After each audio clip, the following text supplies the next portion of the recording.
Hello there and welcome back to the Science Sleepy Minds. Tonight you're going to do something extraordinary reckless. You're going to close your eyes, sink into your pillow and try to think about what existed before everything. Before the stars, before the atoms that built the stars, before the empty space that held the atoms, before time itself bothered to start ticking. You're going to stare directly into the deepest, darkest, most brain-melting question humanity has ever whispered at 3 a.m, and you are probably not going to survive this with your sense of reality fully intact. That is fine. That is the whole point. So, before you get comfortable, take a moment to like the video and subscribe, but only if you genuinely enjoy what I do here. Drop a comment telling me where you're listening from and what time it is right now. I always love knowing who is lying awake in Tokyo at 2 a.m.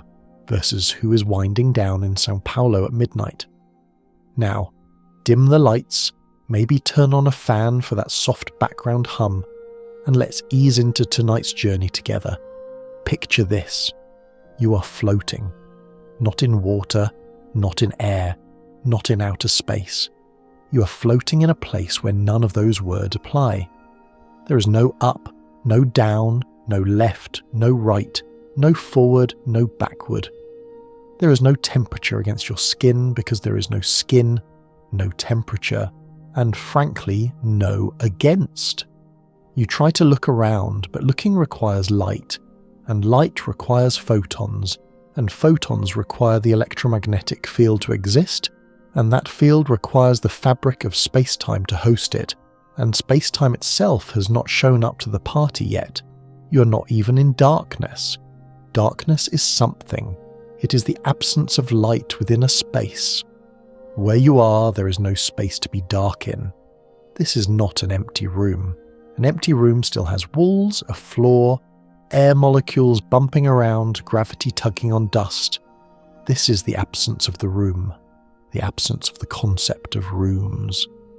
If your brain just quietly fizzled for a second, that is the correct response.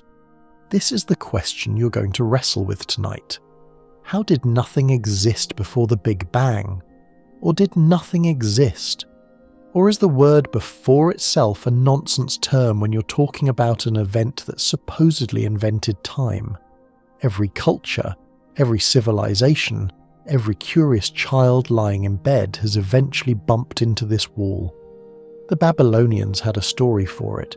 The ancient Egyptians had a different one. Physicists in the 20th century thought they had cornered it with equations, and the 21st century physicists keep sending polite but devastating emails explaining why those equations break. Philosophers have been arguing about it since before Socrates drank that unfortunate cup of hemlock, and they are still arguing now, which is either comforting or deeply unsettling depending on your personality. Here's a quirky little tidbit to tuck under your pillow. In the early 1960s, 2 radio astronomers in New Jersey accidentally discovered the afterglow of the Big Bang while trying to fix what they thought was pigeon droppings interfering with their antenna. They literally cleaned bird poop off a giant horn-shaped receiver, and when the mysterious static hiss refused to go away, they realized they were hearing the faint thermal echo of the universe's birth. The cosmic microwave background radiation, the oldest light in existence, was found because pigeons would not stop roosting on expensive government equipment. You'll hear more about that later, but for now just appreciate that the single greatest cosmological discovery of the 20th century began with a mop and some very confused birds. What makes this particular topic so wonderfully impossible is that it sits at the intersection of physics, philosophy, and something that honestly feels closer to poetry. Scholars still argue whether the question, what came before the Big Bang, is a genuine scientific problem or a linguistic trick, a sentence that looks meaningful but dissolves the moment you examine its grammar. It is a bit like asking what is north of the North Pole. The words fit together. The syntax is fine. But the answer is that the question itself misunderstands how directions work. Some physicists believe the same logic applies to time and the Big Bang. There is no before, because before is a time word, and time is part of what the Big Bang created. Others disagree.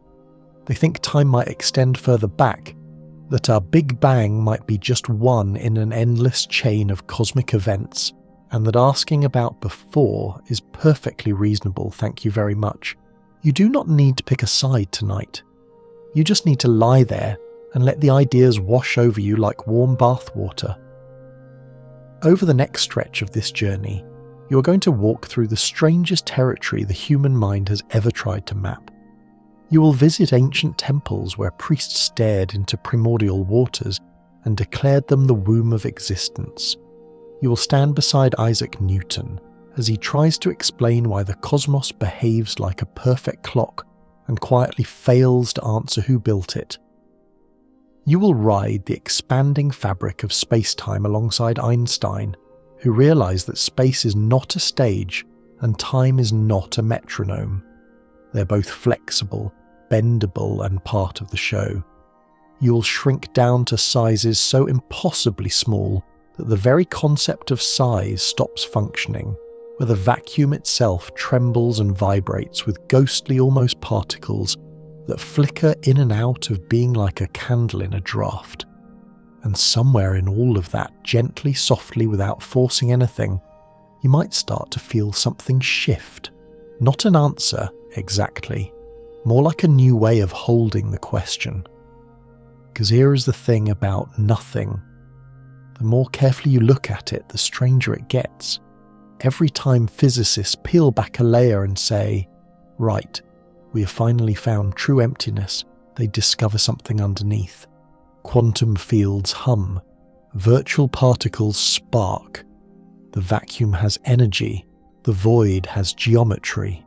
It is as if the universe is deeply, constitutionally allergic to genuine nothingness, as if the very idea of zero offends it on some fundamental level. And that might be the deepest clue of all. So settle in. Let your shoulders drop another inch. Let your jaw unclench. The question we are circling tonight has no final answer, and that is not a flaw. That is the lullaby. You are about to fall asleep inside the most beautiful mystery that exists, which is the mystery of existence itself. And if that sounds circular, well, that is rather the point. You take a breath and you let the nothing hold you. You're still floating in that impossible non-place, and now you need to do something genuinely difficult. You need to think about what the word nothing actually means. Not the casual everyday nothing, not the nothing of an empty fridge at 2 a.m, not the nothing of a bank account 3 days before payday, not the nothing your teenager claims happened at school today. Those are all something. An empty fridge is still a fridge. It has shelves, cold air, that mysterious sticky patch on the second shelf you keep meaning to clean. A zeroed-out bank account still exists within a banking system, on a server somewhere, humming away in a climate-controlled building. Even your teenager's nothing is a complex social event compressed into a single dismissive syllable. No, the nothing you are trying to wrap your mind around tonight is far more radical than any of that. It is the absence of everything, not just matter, not just energy, not just space, the absence of the very framework in which things could exist. Let that settle for a moment. In physics, when scientists talk about nothing in the context of what preceded the Big Bang, they are not talking about empty space. This is the part that trips most people up, and honestly it trips up a fair number of physicists after their third coffee. Empty space is something. It is a real physical entity. It has properties. It can bend. It can ripple. It carries fields. It has a measurable energy, what cosmologists call vacuum energy, and that energy is not zero. Empty space, the hard vacuum between galaxies where no atoms drift and no photons pass, is buzzing. It is alive with quantum activity, seething with potential. If you could somehow scoop out a cubic meter of the emptiest space in the universe and examine it closely enough, you would find it thrumming like a tuning fork. So when you picture the nothing before the Big Bang as a big dark room with nothing in it, you're already smuggling in an enormous assumption. You're assuming the room exists. The ancient Greek atomists actually got surprisingly close to this problem, which is a bit embarrassing for everyone who came after them. Democritus, around 400 years before the Common Era, proposed that reality consisted of two things: atoms and the void. The void was genuinely empty space, the container in which atoms moved. But his teacher Leucippus had an even more provocative thought. He wondered whether the void itself was a kind of something, a real entity with its own nature, or whether it was truly nothing at all. This debate, whether empty space is a thing or the absence of things, has been running more or less continuously for about 2,500 years. Scholars still argue whether the void of the atomists was a true philosophical nothing or merely an early intuition of what we now call a field in its ground state. The fact that we are still arguing about it should tell you something about how slippery this concept is. Here is where it gets genuinely vertigo-inducing.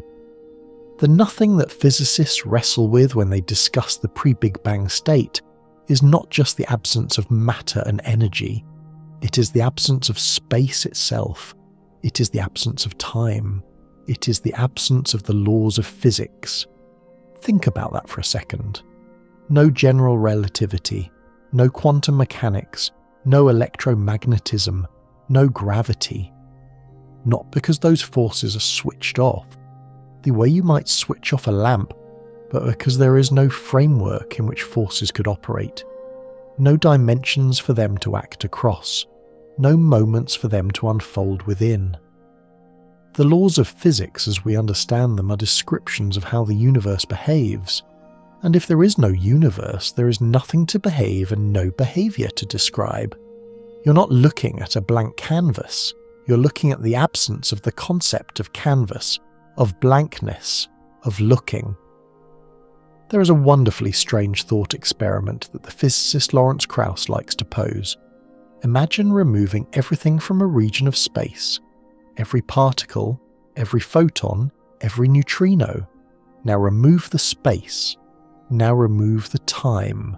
Now remove the mathematical structures that describe the space and the time you just removed.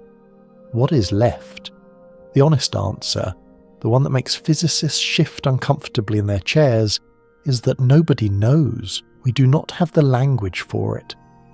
Human language evolved to describe the world of rocks and trees and social relationships, not the state of affairs in which there are no affairs and no state. And yet here is the funny thing, the quirky little wrinkle that keeps this whole question from collapsing into pure despair. Some physicists argue that true nothing, absolute nothing, the philosopher's nothing where not even the potential for something exists, might actually be impossible. Not just hard to achieve, the way absolute zero temperature is hard to achieve, but logically or physically incoherent. The mathematician and philosopher William James once called it a peculiar kind of abstraction, noting that the idea of absolute nothing always seems to smuggle in the thinker who is imagining it. You cannot picture nothing without being there to picture it, and the moment you are there, it is not nothing anymore. Your consciousness is something. Your imagination is something. Even the mathematical concept of zero, which feels like the most nothing-like thing in the human toolkit, is a number with properties and relationships. 0 plus 1 is 1. 0 times anything is 0. It plays nicely with other numbers. It has a place on the number line. It is, by any reasonable definition, a something pretending to be a nothing. So perhaps the question is not how nothing existed before the Big Bang. Perhaps the question is whether nothing could ever exist at all, even in principle, and if it cannot, then you are left with an even stranger situation. You're left with the suspicion that something has always been here, in some form, in some state, wearing some costume you cannot yet recognize, that there was never truly a moment of pure nothing, because pure nothing is not a moment, and moments are already something. You let that thought hover above you like a cloud dissolving at the edges, and you keep drifting. The idea that everything came from nothing is not new. It is not even close to new. It is so old that the first people to wrestle with it did not have telescopes, did not have mathematics beyond basic arithmetic, and in some cases did not even have writing. What they had were stories, and those stories passed down in firelight and carved into temple walls and pressed into clay tablets reveal something extraordinary. Across every continent, across every era, human beings looked at the world around them and asked the same question you are asking tonight. Where did all of this come from? And almost universally, the answer began with a void. You're standing now in ancient Mesopotamia, somewhere around the 18th century before the Common Era, and you are holding a clay tablet. It is heavy in your hands, slightly warm from the sun, and pressed into its surface in neat cuneiform script is the Enuma Elish, the Babylonian creation epic. The story begins before the beginning. In the opening lines there is no sky, no earth, no gods. There's only Apsu, the freshwater abyss, and Tiamat, the saltwater sea, their waters mingling together in a formless, undifferentiated chaos. Nothing has names yet. Nothing has shape. The world is a soup of potential, and from that soup, through a series of divine conflicts and cosmic surgeries, the heavens and the earth are carved out like a sculptor hacking marble. The Babylonians did not think of this as metaphor. To them, this was history. The universe literally began as a watery nothing, and the act of creation was the act of imposing boundaries on boundlessness, giving form to formlessness, drawing lines where no lines had been. Slide a few centuries sideways and a few thousand miles south, and you're in Egypt, lying on your back in a temple at Heliopolis, staring up at a ceiling painted with stars. The Egyptian creation myth, at least the one favoured by the priests here, begins with Nun. Nun is not a god exactly. Nun is the primordial ocean, an infinite, dark, motionless expanse of water that exists before everything else. Nun has no surface and no bottom. Nun has no boundaries. Nun is not even aware of itself because awareness has not been invented yet. And from Nun, spontaneously, without cause or trigger, the first god Atum emerges. Some versions say Atum willed himself into existence. Others say he simply appeared, like a bubble rising in still water.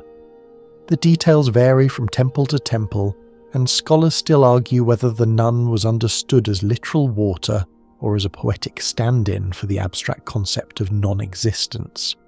Either way, the pattern is the same. Before creation there was a formless, featureless, infinite something that was also nothing, and from it, without any external cause, the first spark of being ignited. Here is a quirky little footnote that rarely makes it into the textbooks. In some versions of the Egyptian myth, Atum creates the first gods by sneezing, literally sneezing. The god Shu, who represents air, and the goddess Tefnut, who represents moisture, come into being because the primordial deity had a nasal event. It is strangely charming that one of the oldest civilizations on Earth looked at the incomprehensible mystery of existence and said, yes, the universe began with a cosmic sneeze. You have to admire the honesty. If you are going to invent a creation story, you might as well make it memorable. Now drift further east into the Indian subcontinent, and you encounter something even more philosophically daring. The Nasadiya Sukta, the so-called hymn of creation from the Rig Veda, composed perhaps 3,500 years ago, does not just describe the void before creation. It questions whether the void can even be described. The hymn begins by saying there was neither existence nor non-existence, neither the realm of space nor the sky beyond. There was no death and no immortality. There was no distinction between night and day. The one breathed without breath, by its own impulse. Other than that, there was nothing. And then, in what might be the most astonishing passage in all of ancient literature, the hymn admits it does not know. It says that perhaps even the gods came after creation, so who can truly say where it all began? It closes with the suggestion that maybe the one who watches over the universe from the highest heaven knows, or maybe even that one does not know. Think about that for a moment. 3,500 years ago, an anonymous poet in what is now northern India sat down and essentially wrote the same caveat that modern cosmologists attach to their papers. We are not sure. The data is incomplete. The question might be unanswerable. That poet did not have general relativity or quantum field theory, but the intellectual humility is identical. Scholars still argue whether the Nasadiya Sukta represents genuine philosophical skepticism or a ritual invitation for the listener to meditate on the mystery, but either way, it stands as one of the most remarkable documents in human thought. The Greeks, of course, had their own version. Hesiod's Theogony, composed around 700 years before the Common Era, opens with chaos. Not chaos in the modern sense of disorder and confusion, but chaos as a yawning gap, an open void, a gaping emptiness from which the first beings emerged. Out of chaos came Gaia, the earth, and Tartarus, the underworld, and Eros, the force of attraction. Hesiod does not explain how or why chaos produced these entities. He simply states that it happened. The void gave birth, and that was that. It is a strikingly matter-of-fact approach to the most profound question imaginable, as if the poet shrugged and said, "Look, something came from nothing. I do not make the rules." What unites all of these myths, from Babylon to Egypt to India to Greece, is a shared intuition that feels almost genetic. The universe was not always here. Before it arrived, there was something that was not quite something. A void, an abyss, a formless potential. And the transition from that state to this one, from nothing to everything, was the most important event that ever happened, even if no one can explain how it worked. You're lying in the dark right now, connected by 3.5 millennia of wonder to those same storytellers, those same stargazers, those same restless minds who could not sleep because the question was too big and too beautiful to ignore. The words have changed, the tools have changed, the mystery has not. You breathe slowly, and the ancient voices settle around you like dust. That dust carries you forward now, past the temples and the clay tablets, past the hymns and the primordial oceans, and deposits you in the marble corridors of ancient Athens. The air smells faintly of olive oil and heated stone. Somewhere nearby, a man in a rumpled tunic is arguing with tremendous confidence about whether empty space can exist, and he is winning, mostly because he is Aristotle, and nobody in this century has the nerve to tell Aristotle he might be wrong. You settle in to listen, because this particular argument is going to shape how Western civilization thinks about nothing for the next 2,000 years, and its echoes are still rattling around the halls of modern physics departments, usually in the form of uncomfortable silences. Aristotle's position is elegant and firm. Nature, he declares, abhors a vacuum. This is not a casual opinion. It is a cornerstone of his entire physics. In Aristotle's framework, motion requires a medium. Things move through air, through water, through earth. If you remove the medium, if you create a genuine empty space with absolutely nothing in it, then motion becomes impossible. Or rather, it becomes absurd. An object in a vacuum, Aristotle reasons, would have no resistance to its movement, and would therefore move infinitely fast. Since infinitely fast motion is clearly ridiculous, you do not see arrows teleporting across battlefields. The vacuum cannot exist. It is not just rare, it is not just difficult to achieve, it is logically forbidden. The universe, in Aristotle's view, is a plenum, a continuous substance with no gaps, no holes, no pockets of genuine emptiness anywhere. Everything is touching something, there is no nothing.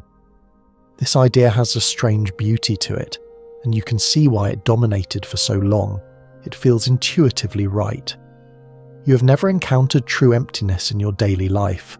Every room has air, every jar has pressure.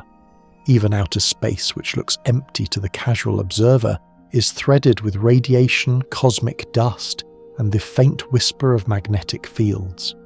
Aristotle did not know about those specific things, but his instinct was sound.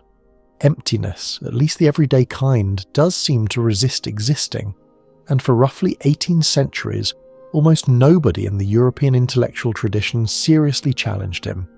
His word was treated as something very close to law, adopted by Islamic scholars during the Golden Age, folded into Christian theology by Thomas Aquinas in the 13th century, and generally regarded as settled science by anyone who mattered. But there were dissenters. There are always dissenters, and this is where the story gets delightfully weird. In the 6th century, a Byzantine philosopher named John Philoponus looked at Aristotle's argument against the vacuum and said, politely but devastatingly, that it was nonsense. Philoponus pointed out that Aristotle's reasoning about infinite speed was flawed. Just because a vacuum offers no resistance does not mean objects would move infinitely fast. Maybe, Philoponus suggested, objects have an internal quality, something like what we would now call inertia, that governs their motion regardless of the medium. An object moving through a vacuum would simply move at its natural speed, whatever that might be. No infinity required, no logical absurdity. The vacuum was back on the table. Scholars still argue whether Philoponus should be credited as a genuine precursor to Newtonian mechanics, or whether his ideas were more theological than scientific, but either way, he planted a seed that would take a very long time to germinate. Here is a quirky little detail that almost never gets mentioned. During the medieval period, the debate about the vacuum became tangled up with theology in the most unexpected ways. If God is omnipotent, some scholars asked, could God create a vacuum? Aristotle said vacuums were impossible, but surely God could do impossible things. That was sort of the whole point of being God. In 1277, the Bishop of Paris, Etienne Tempier, issued a famous condemnation of various Aristotelian propositions, and among the ideas he declared heretical was the claim that God could not create a vacuum if he wanted to. The theological reasoning was that limiting God's power was a bigger offence than violating Aristotle's physics. So in a roundabout way, the medieval church actually helped keep the idea of the vacuum alive, not because priests were interested in cosmology, but because they refused to let a Greek philosopher tell God what he could and could not do. It is one of the stranger alliances in intellectual history. The real breakthrough came much later in 1643, when an Italian scientist named Evangelista Torricelli decided to stop arguing about vacuums and just make one. His experiment was breathtakingly simple. He filled a long glass tube with mercury, sealed one end, and inverted it into a dish of mercury. The mercury in the tube dropped to a certain level and stopped, leaving a gap at the sealed top. That gap, Torricelli argued, was a vacuum. There was nothing in it. No air, no mercury, no mysterious invisible substance. Just emptiness.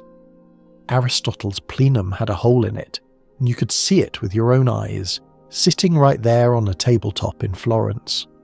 The experiment caused a sensation. Blaise Pascal repeated it at different altitudes and showed that the mercury level changed with air pressure, further confirming that the space above the mercury was genuinely empty. The vacuum existed. Nature, it turned out, did not abhor it nearly as much as Aristotle had claimed. But here is the twist that matters for your journey tonight. Torricelli's vacuum was not truly empty. He did not know it, and nobody would know it for another 3 centuries, but that little gap above the mercury was still full of things. It was full of electromagnetic fields. It was full of quantum fluctuations. It was full of the seething, probabilistic froth of the vacuum state. Particles winking in and out of existence, too fast to measure. What Torricelli created was not nothing. It was the closest thing to nothing that 17th century technology could produce, and it was still enormously something. The real vacuum, the true nothing, the nothing that might or might not have preceded the Big Bang, was still hiding, still refusing to be cornered, still slipping away every time someone thought they had it pinned. You smile faintly at the stubbornness of it, this nothing that refuses to be nothing, and you drift forward through the centuries, carried by the gentle current of curiosity that never seems to stop flowing. The current deposits you in a quieter century, a century of powdered wigs and candlelit studies, and the scratch of quill pens on expensive paper. You're standing in the study of Isaac Newton, and the man himself is hunched over a desk covered in papers, some of them streaked with alchemical formulas he would rather you did not see. The year is somewhere in the late 1600s, and Newton is in the process of building the most successful description of the physical universe that anyone has ever constructed. His laws of motion and his law of universal gravitation will govern physics for over 2 centuries. They will predict eclipses, explain tides, launch cannonballs with exquisite precision, and eventually put humans on the moon. But buried inside this magnificent clockwork machine is a question that Newton cannot answer, a question that gnaws at the foundations of everything he has built, and he knows it. The problem is simple to state and impossible to resolve. Newton's universe is a universe of causes and effects. Every motion has a cause. Every force produces a reaction. Every event follows from a prior event in a clean, unbroken chain of mechanical logic. Push a ball and it rolls. Release an apple and it falls. Fire a planet out of a cosmic cannon and gravity bends its path into an elegant orbit. The entire system is beautifully deterministic, a vast machine ticking along with perfect regularity. But machines need starting. Clocks need winding. If every effect has a cause and every cause has a prior cause, then you can follow the chain backward through time, link by link, event by event, and eventually you arrive at a deeply uncomfortable question. What was the first cause? What started the machine? Who wound the clock? Newton's answer, and he was quite open about this, was God. Not as a vague metaphor or a poetic flourish, but as a literal necessary component of his cosmology. Someone had to set the planets in motion. Someone had to arrange the solar system with its suspiciously convenient spacing. Someone had to establish the laws themselves, to decide that gravity would follow an inverse square law rather than an inverse cube law, to choose the particular constants that make the universe stable rather than chaotic. Newton saw the elegance of the cosmos as direct evidence of a designer, and he saw the first cause as the moment when that designer flipped the switch. This was not a failure of imagination on Newton's part. It was an honest acknowledgement that his physics, for all its power, could not explain its own origin. The clockwork could describe everything that happened after the clock started ticking, but it had absolutely nothing to say about the moment before. Here is a historical fact that sometimes surprises people. Newton spent more of his life writing about theology and alchemy than he did about physics. His private papers, which were not fully published until the 20th century, reveal a man obsessed with biblical chronology, the dimensions of Solomon's temple, and the secret structure of the Book of Revelation. The economist John Maynard Keynes, who purchased many of Newton's manuscripts at auction, famously remarked that Newton was not the first of the age of reason, but rather the last of the magicians. The man who gave us calculus and the laws of motion also believed he could decode hidden prophecies in Scripture, and was deeply invested in turning base metals into gold. Scholars still argue whether Newton's theological work was a distraction from his scientific genius, or an integral part of the same relentless drive to understand the fundamental nature of reality. Either way, it tells you something important. Even the greatest scientific mind of his era could not approach the question of origins without reaching for something beyond science. The trouble with Newton's first cause argument, and he was aware of this trouble even if he didn't dwell on it publicly, is that it does not actually solve the problem. It just moves it back one step. If God created the universe, who created God? If God does not need a creator because God is eternal and self-sufficient, then why could the universe not be eternal and self-sufficient? You have not eliminated the mystery. You have just dressed it in fancier clothes. This objection is as old as the argument itself, and it remains one of the most effective criticisms of any first cause reasoning.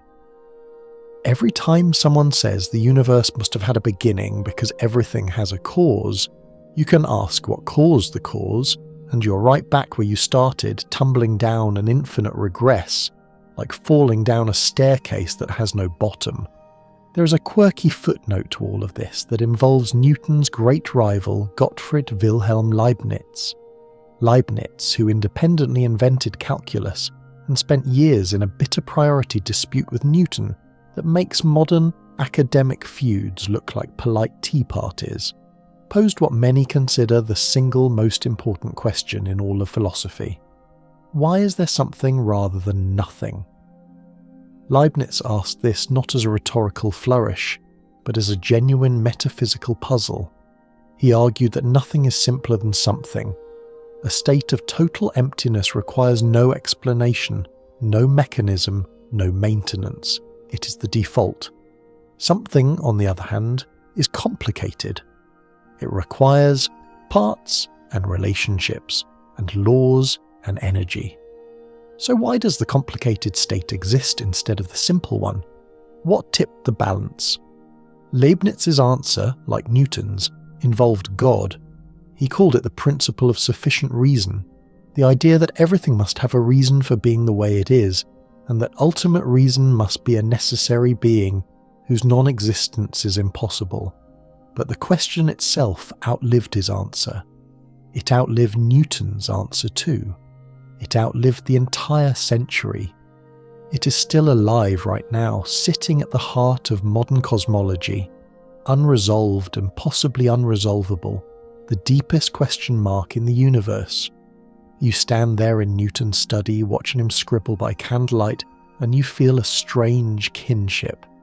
He was trying to do the same thing you're doing tonight. Lying in the dark, metaphorically if not literally, trying to follow the chain of causes all the way back to the beginning, and finding that the chain does not have a first link. It just fades into shadow.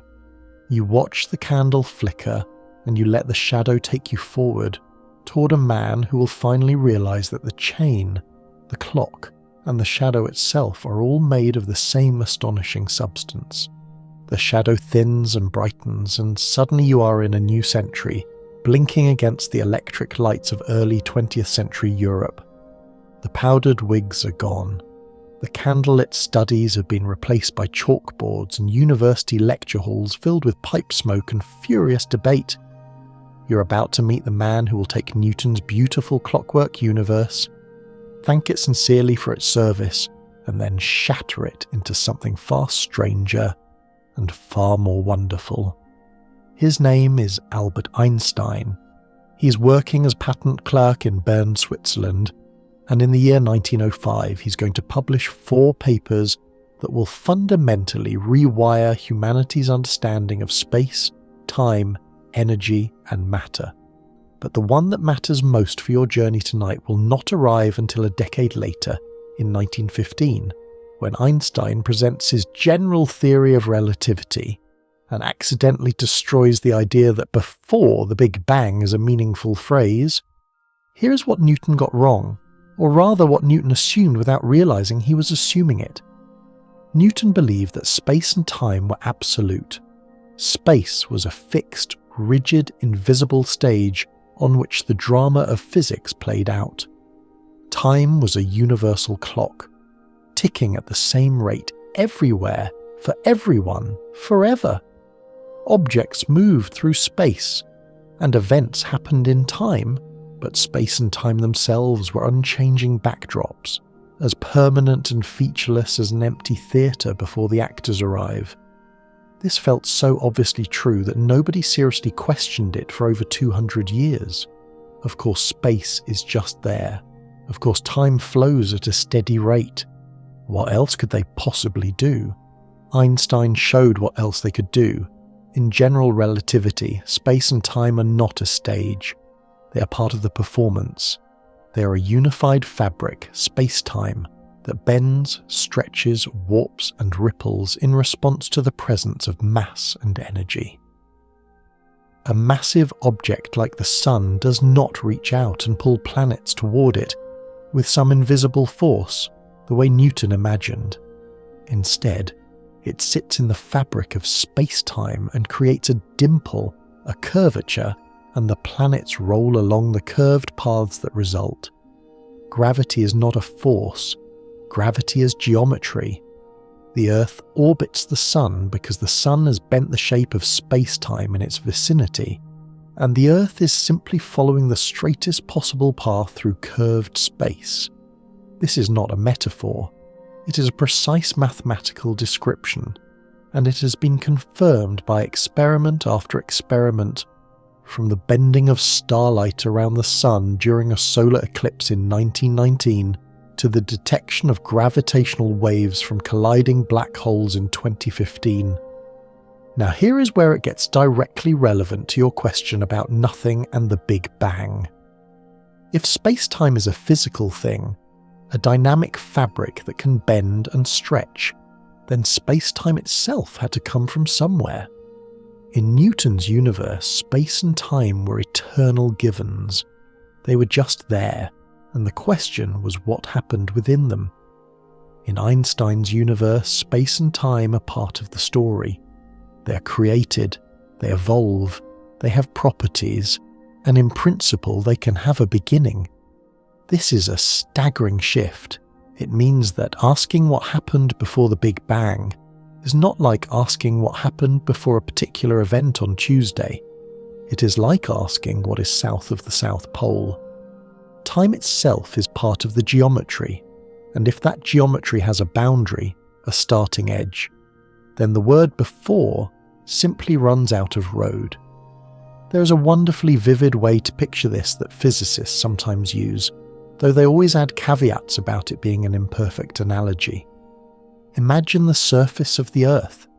You can travel north from the equator, pass through various countries, cross the Arctic Circle, and eventually arrive at the North Pole. Now try to keep going north. You cannot. Not because there is a wall or a barrier, but because north has ceased to exist as a direction. Every direction from the North Pole is south. The concept of north has a limit, and that limit is not a boundary in the usual sense. It is a place where the concept itself becomes undefined. Einstein's equations suggest that time might behave the same way near the Big Bang. You can trace time backward from now, through the cooling of the universe, through the formation of atoms, through the hot, dense plasma of the early cosmos, and eventually you approach a point where time itself becomes undefined. There is no moment before that point, not because something is blocking your view, but because there are no more moments to find. The direction called past has run out, the same way north runs out at the pole. Scholars still argue fiercely about whether this interpretation is correct. Some physicists accept it as the straightforward reading of general relativity, and consider the question what came before the Big Bang to be meaningless, a grammatical illusion. Others suspect that general relativity breaks down near the Big Bang, that quantum effects take over in those extreme conditions, and that a more complete theory might reveal that time does extend further back in some modified form. You will encounter those alternative theories later tonight, and they are genuinely fascinating. But for now, the key insight is Einstein's. Space and time are not the stage. They are actors, and actors can make an entrance, which means there might have been a state of affairs in which they had not yet appeared. Here is a quirky little human detail to soften all that abstraction. Einstein reportedly hated the implications of his own equations. When he first realized that general relativity predicted a dynamic universe, one that was either expanding or contracting, not sitting still, he panicked. A dynamic universe meant a universe with a history, a beginning, an origin story. Einstein was deeply uncomfortable with this. He believed the universe should be eternal and static, a cosmos without drama, without a birth or a death. So he fudged.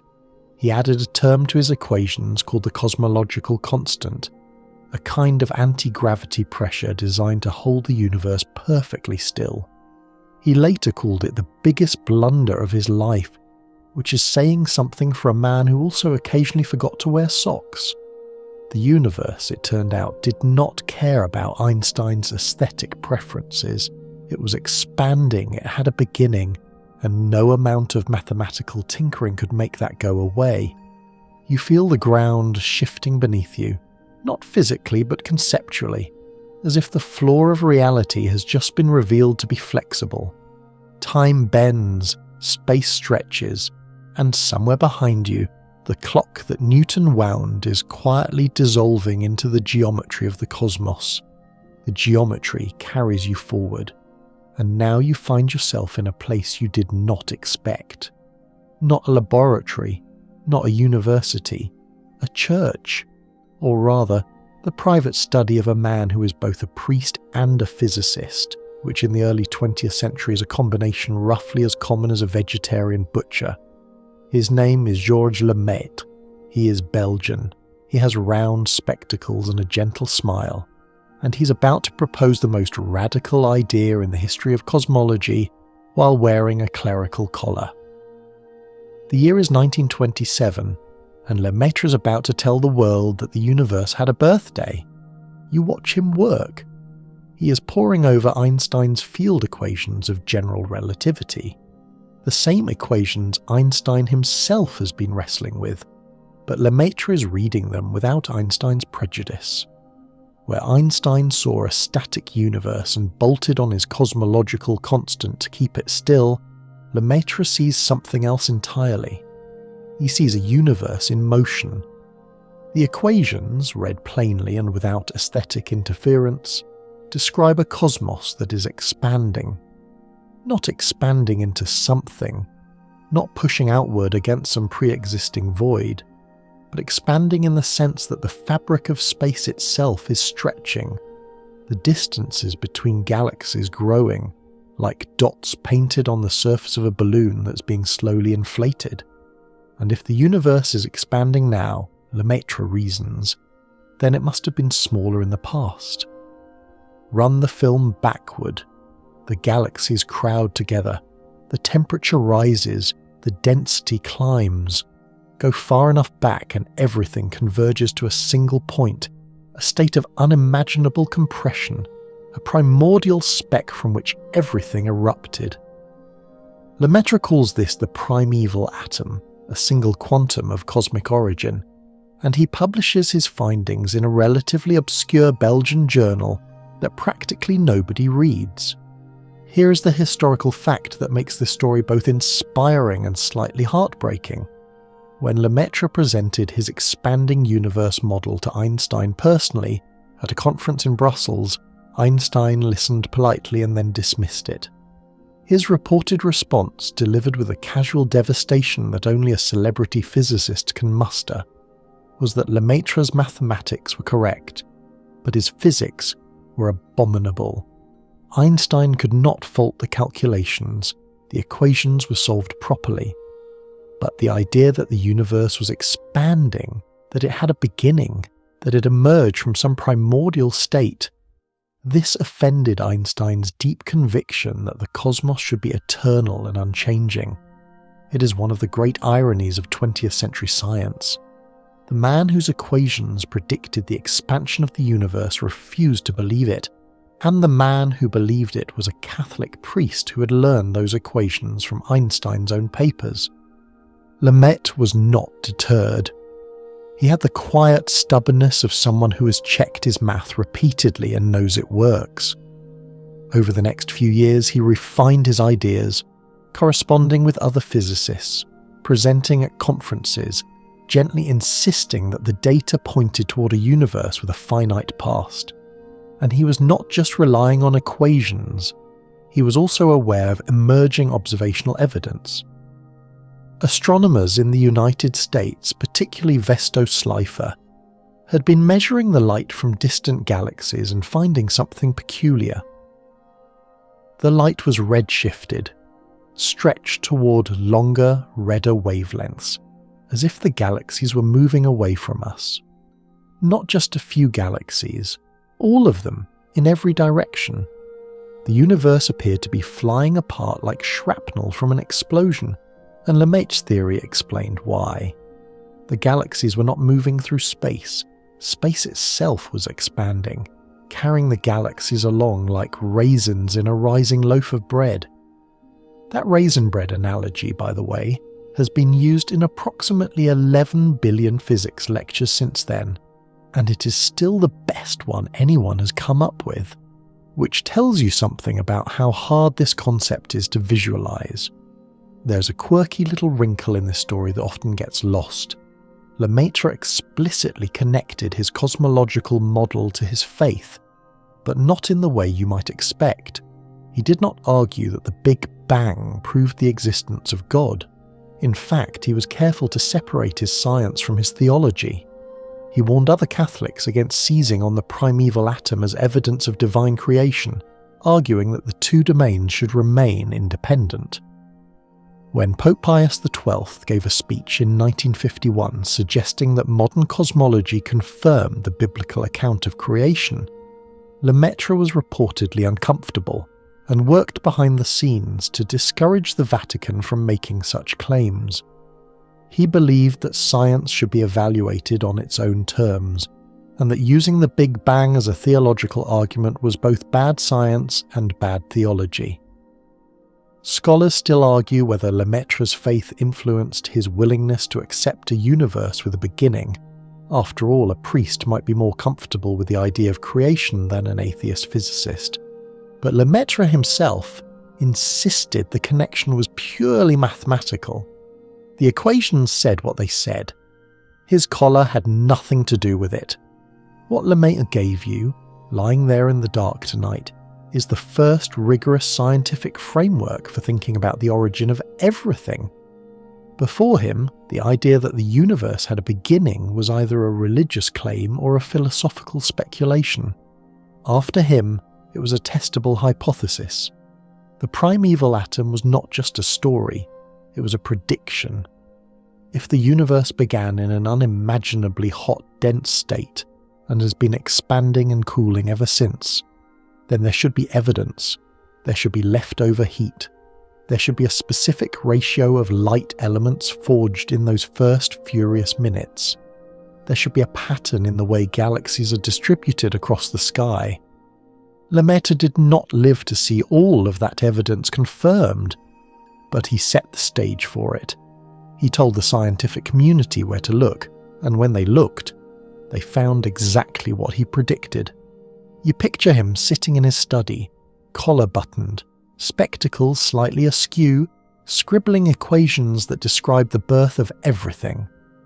A priest who saw further into the past than anyone before him, not by praying, but by solving differential equations.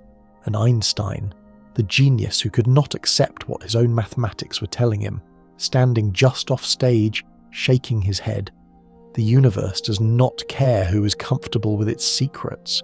It simply expands, indifferent and magnificent, and waits for someone brave enough to follow the math wherever it leads. The study fades, and you drift toward a mountaintop in California, where a telescope is about to confirm everything Lemaitre whispered. The air's thin and cold up here on Mount Wilson, and the dome of the observatory sits against the California sky like a giant sleeping eye about to open. The year is 1929, and you're standing behind a man named Edwin Hubble, who is peering through the eyepiece of the Hooker telescope, at the time the largest telescope in the world, its 100-inch mirror gathering ancient light from galaxies so distant that the photons hitting Hubble's retina left home before multicellular life existed on Earth. Hubble does not know that yet. What he knows is that the numbers are not making sense, and in science, when the numbers stop making sense, something wonderful is usually about to happen. Hubble has been methodically cataloguing the distances and velocities of galaxies for years. The velocity part is relatively straightforward. You measure the spectrum of light from a galaxy, identify familiar spectral lines, the fingerprints of hydrogen, helium, calcium, and check whether those lines have shifted toward the red end of the spectrum or the blue end. Redshift means the galaxy is moving away from you. Blue shift means it is coming closer. Slipher had already done much of this work, measuring redshifts for dozens of galaxies, and the results were striking. Almost everything was redshifted. Almost everything was receding. But redshift alone only tells you about velocity. It does not tell you about distance, and distance is the piece that will change everything. Hubble's breakthrough is a method for measuring how far away these galaxies actually are. He uses a type of star called a Cepheid variable, a star that pulses in brightness with a period directly related to its intrinsic luminosity. Find a Cepheid in a distant galaxy, measure how fast it pulses, and you know how bright it truly is. Compare that true brightness to how bright it appears from Earth, and the difference tells you how far away it is, like estimating the distance of a car at night by how dim its headlights look. It is clever, painstaking work, and Hubble is very good at it. Night after night, he photographs galaxies, identifies Cepheids, measures their periods, calculates distances, and plots the results on a graph. Distance on one axis, velocity on the other. And when he steps back and looks at the graph, the pattern is unmistakable. The further away a galaxy is, the faster it is moving away from you. This is not a subtle trend buried in noisy data. It is a clean, linear relationship. A galaxy twice as far away is receding twice as fast. A galaxy 3 times as far is receding 3 times as fast. This relationship, which will become known as Hubble's law, is the observational smoking gun for an expanding universe. It is exactly what Lemaitre's equations predicted. It is exactly what Einstein's unmodified field equations implied. The universe is not static.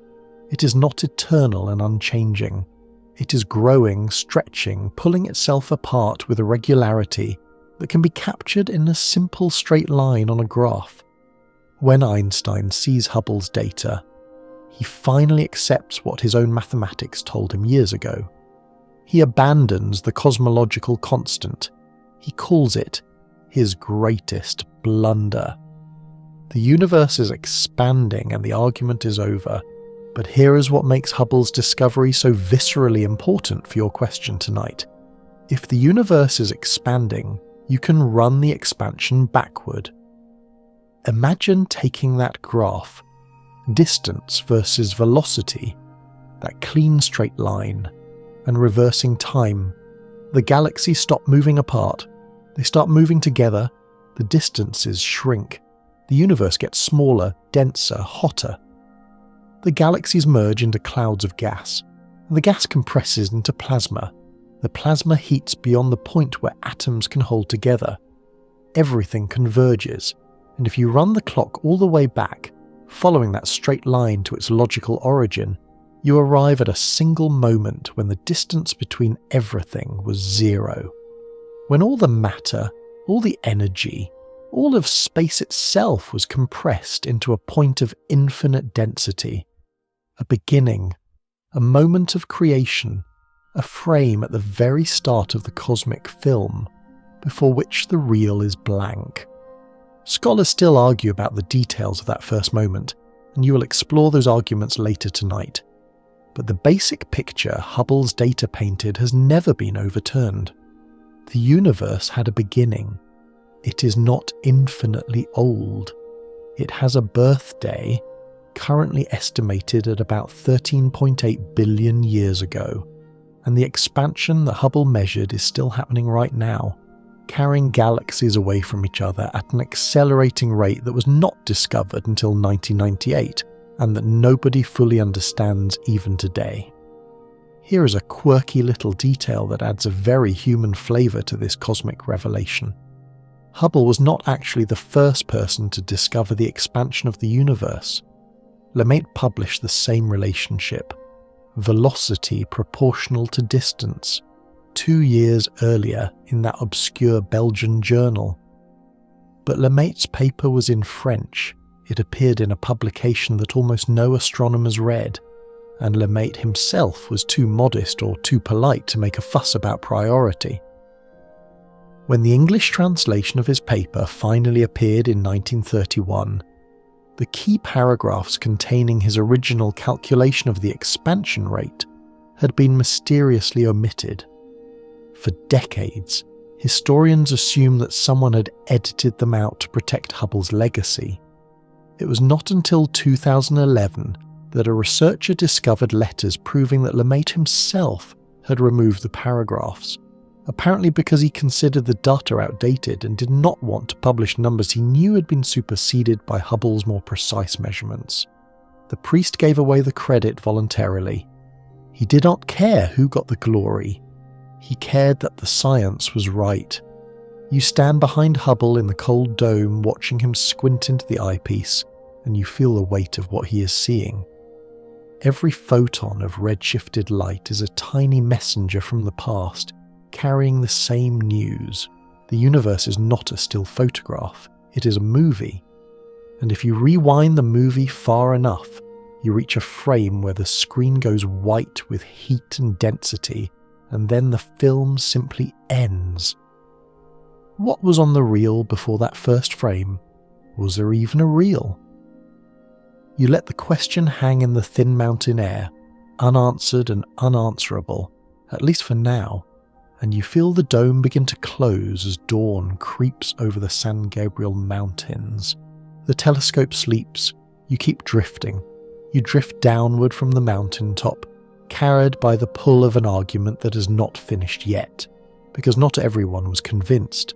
Not everyone looked at Hubble's graph and said, yes, obviously the universe had a beginning, let us all pack up and go home. Science does not work that way. Science works by fighting, by stubborn, brilliant people digging in their heels and demanding better evidence.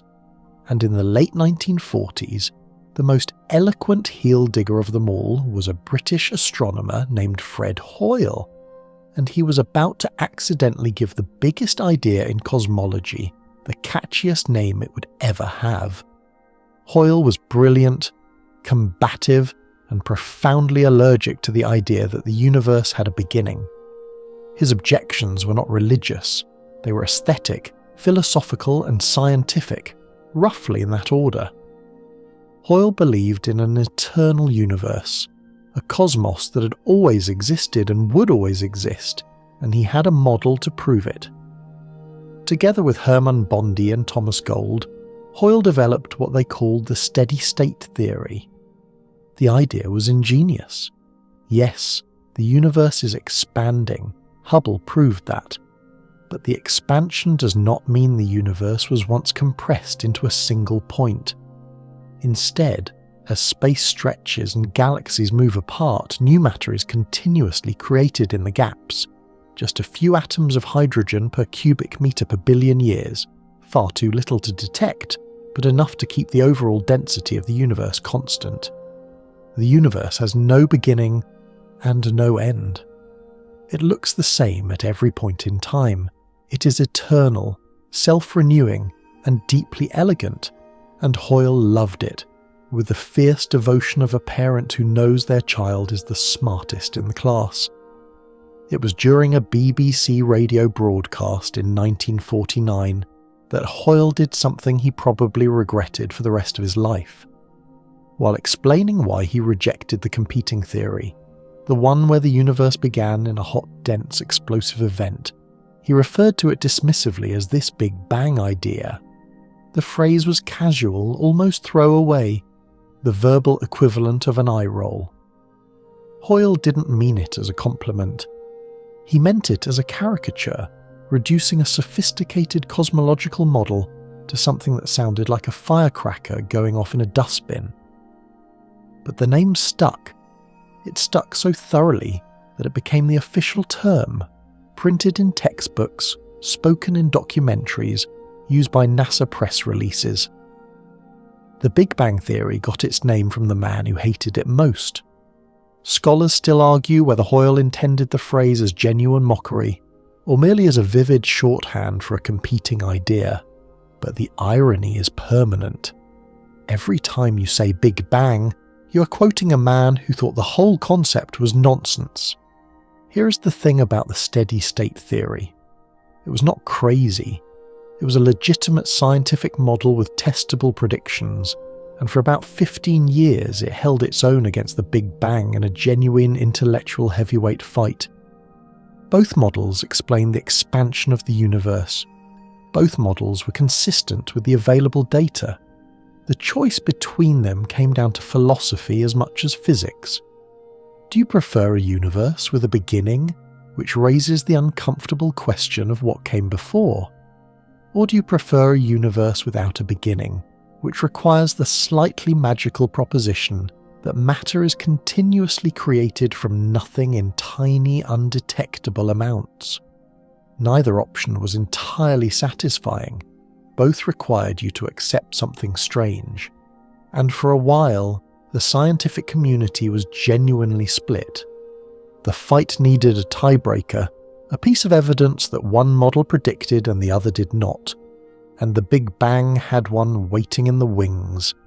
If the universe really did begin in an unimaginably hot, dense state, then as it expanded and cooled, there should have been a moment, roughly 380,000 years after the initial event, when the temperature dropped enough for electrons to combine with atomic nuclei for the first time, forming neutral atoms.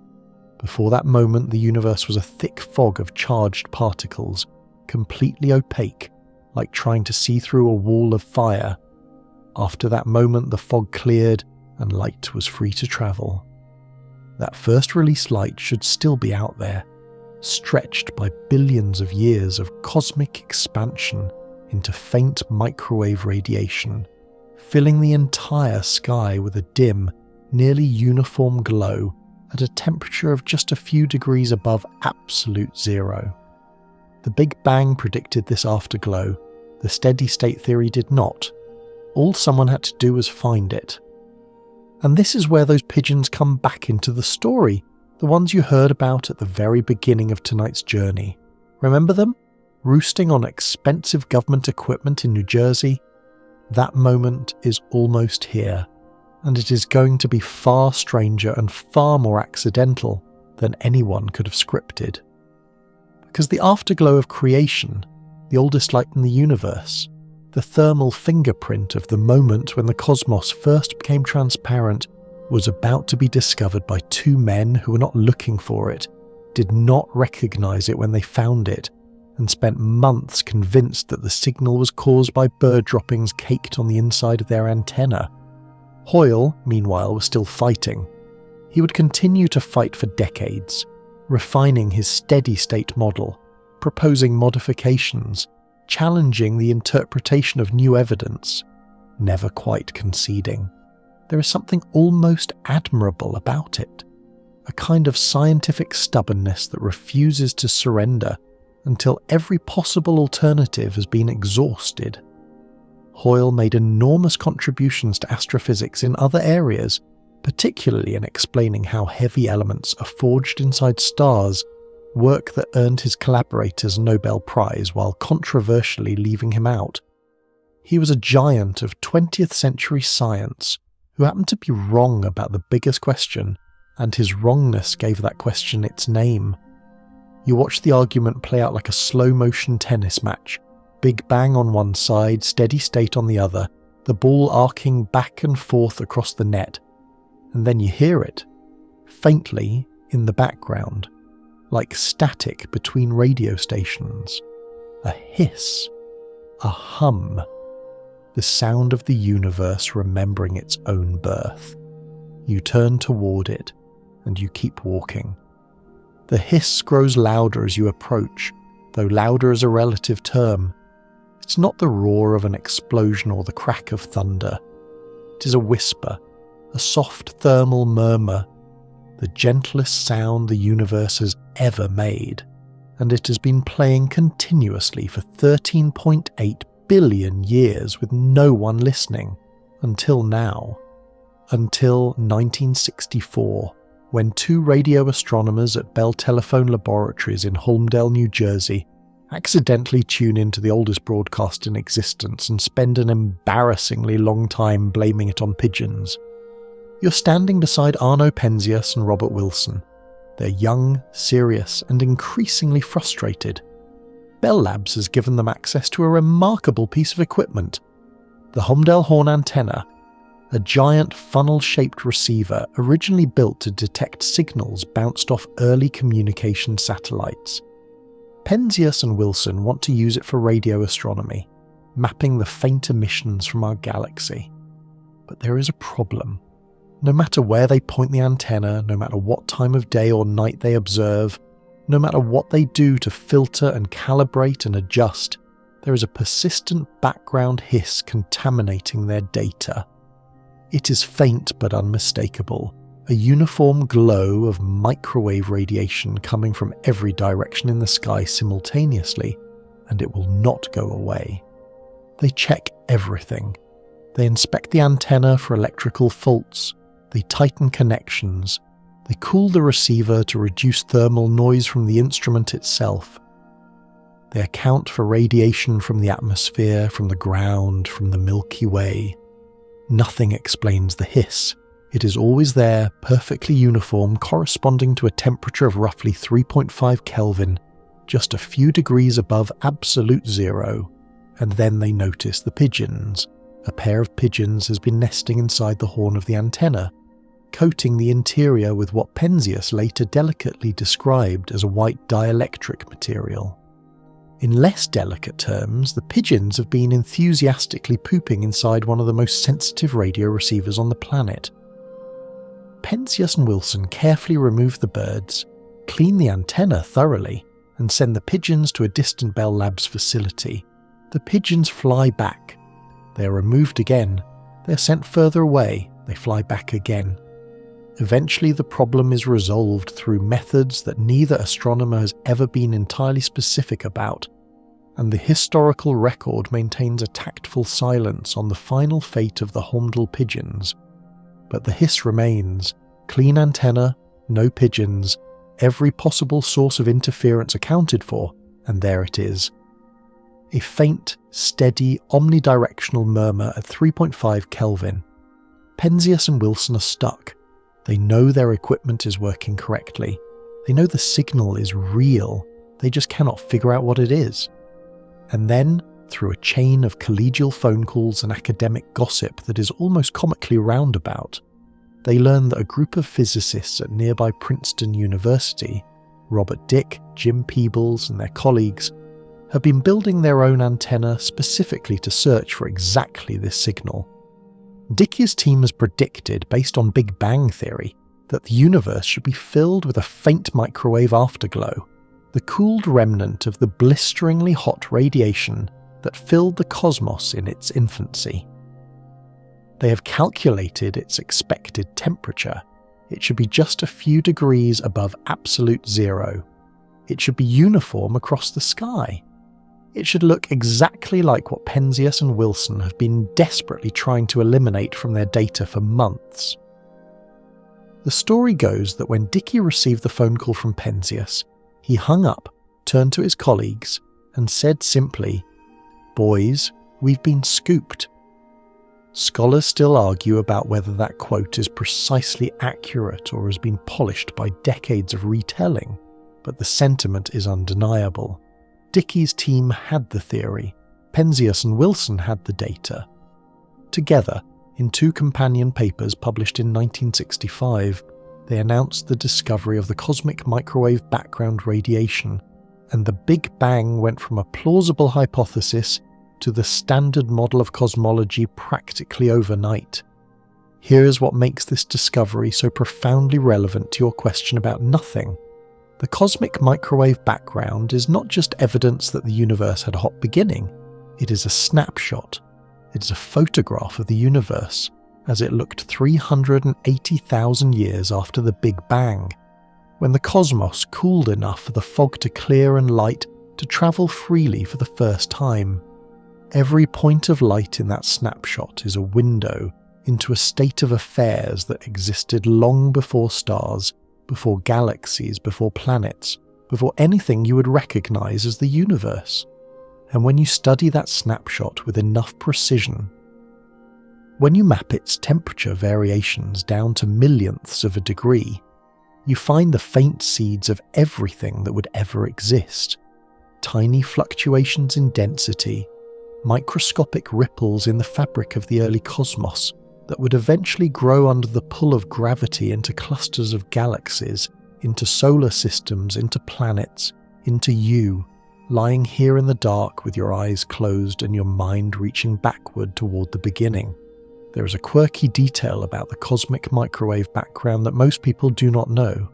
About 1% of the static you used to see on an old analog television set, that black and white snow between channels, was caused by the cosmic microwave background.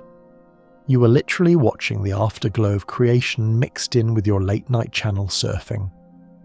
Every untuned television on Earth was quietly receiving a signal from the birth of the universe, and almost nobody realized it. The universe was whispering its origin story through every antenna, every receiver, every piece of electronic equipment, and we were too busy looking for sitcom reruns to notice. Penzias and Wilson received the Nobel Prize in Physics in 1978.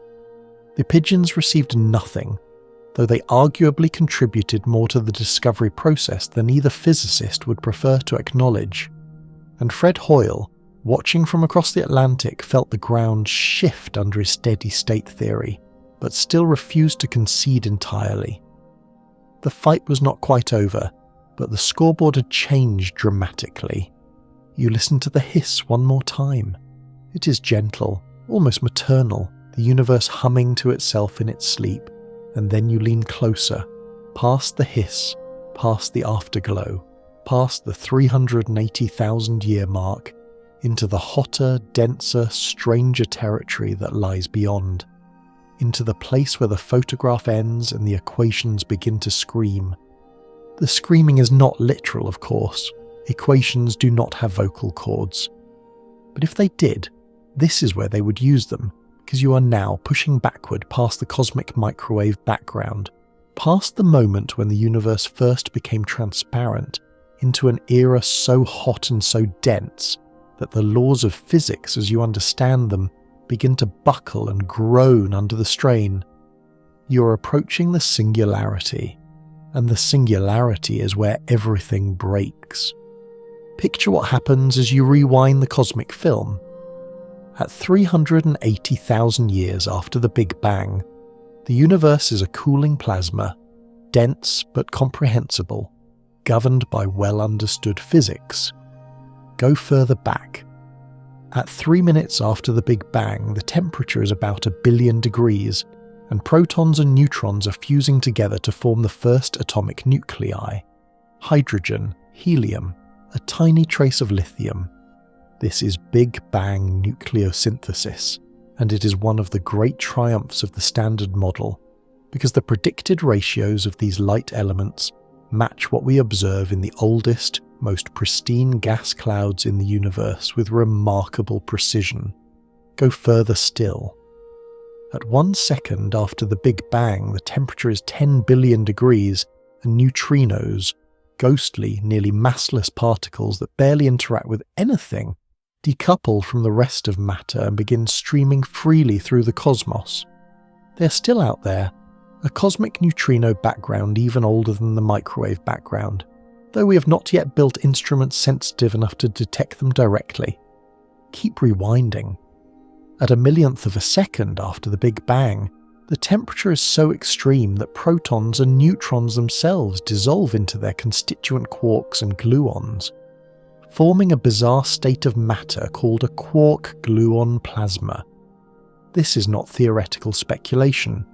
Physicists at the Large Hadron Collider and at the Relativistic Heavy Ion Collider have actually recreated tiny droplets of quark-gluon plasma by smashing heavy atomic nuclei together at nearly the speed of light.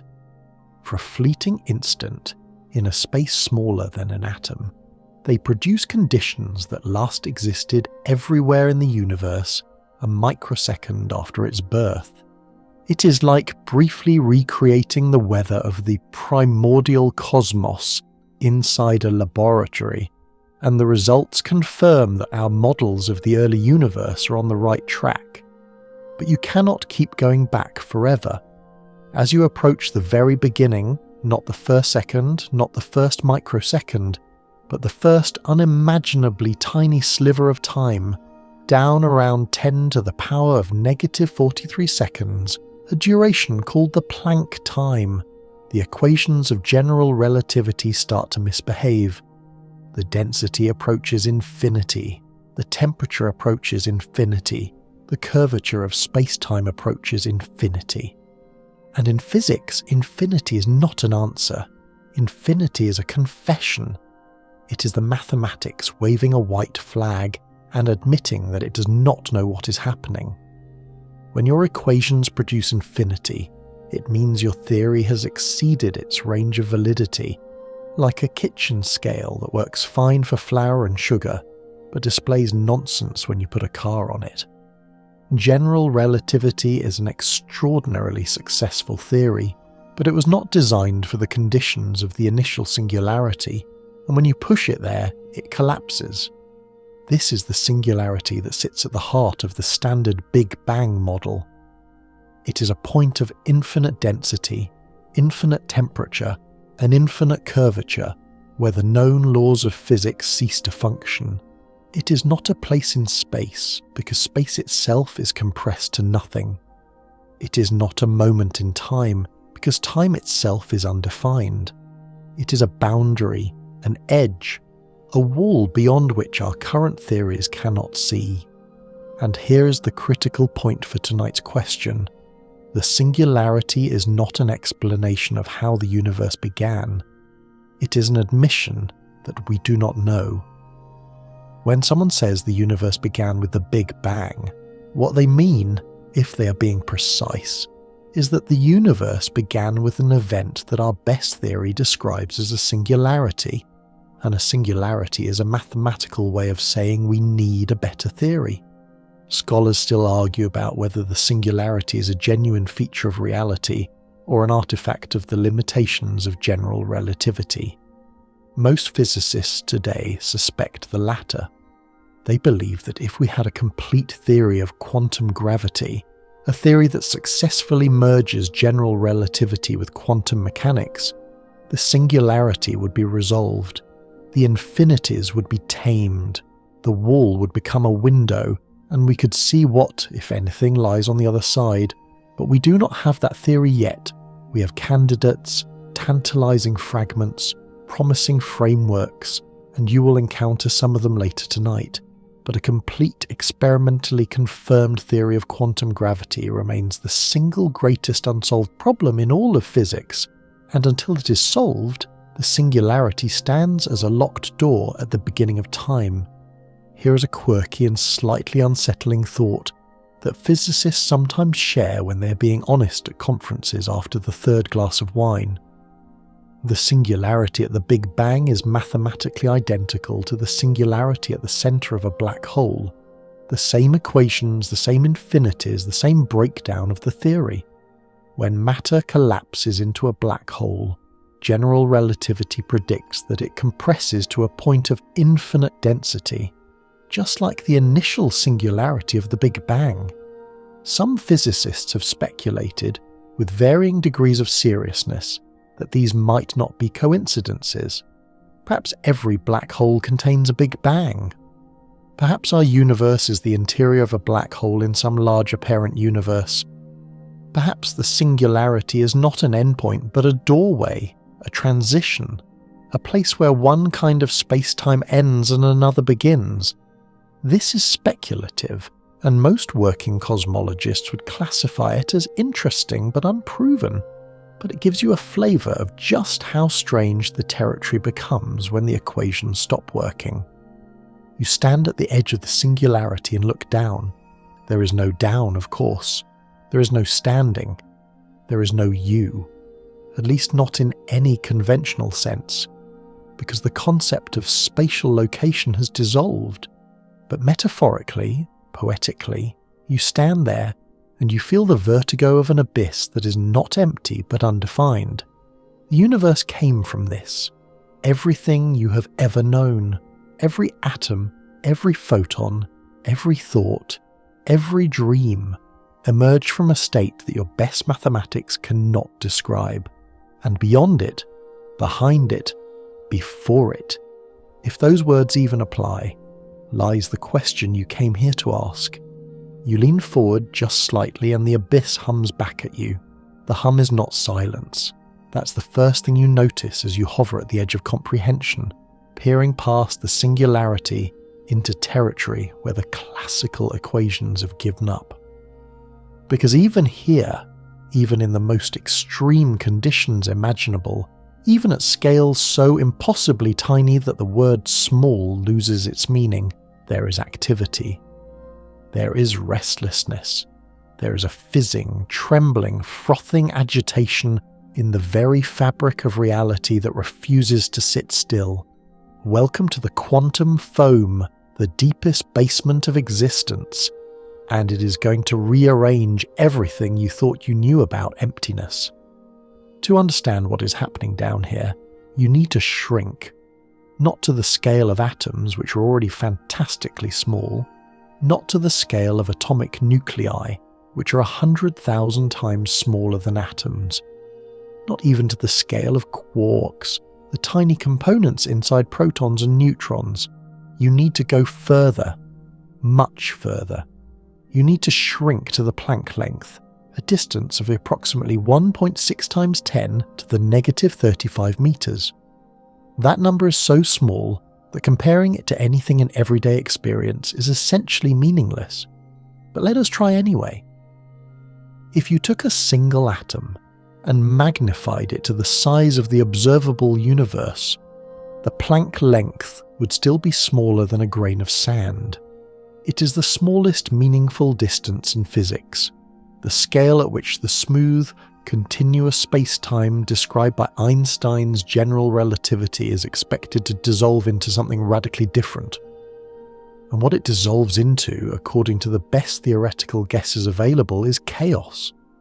At the Planck scale, space-time itself becomes turbulent. The neat, smooth fabric that Einstein described, the fabric that bends gracefully around stars and ripples with gravitational waves, starts to bubble and churn. Virtual black holes pop into existence and evaporate. The geometry of space fluctuates wildly, with tiny wormholes opening and closing, dimensions folding in on themselves, the very topology of reality shifting from moment to moment. Physicists call this quantum foam, a term coined by the legendary John Archibald Wheeler in the 1950s, and it is one of the most evocative images in all of theoretical physics. The vacuum, at its most fundamental level, is not empty. It is a seething froth of geometric madness. a place where space itself cannot decide what shape it wants to be. Now here is the crucial connection to your question about nothing. If the vacuum of space, the emptiest thing our universe contains, is this active at the smallest scales, then what does that say about the possibility of true nothingness? It suggests, rather forcefully, that true nothingness might be impossible. Not just difficult to achieve, like a perfect vacuum in a laboratory, but physically forbidden by the laws of quantum mechanics. The quantum vacuum is not nothing. It is the lowest possible energy state of the universe, and that lowest state is not zero. It hums, it vibrates, it crackles with potential energy and virtual activity. Strip away every particle, every photon, every scrap of radiation, and you're still left with the quantum fields, and those fields are never perfectly still. This is not speculation. The activity of the quantum vacuum has measurable consequences. The most famous is the Casimir effect, predicted by the Dutch physicist Hendrik Casimir in 1948, and experimentally confirmed with increasing precision over the following decades. The setup is deceptively simple. Take two uncharged metal plates and place them very close together in a vacuum. Classical physics says nothing should happen.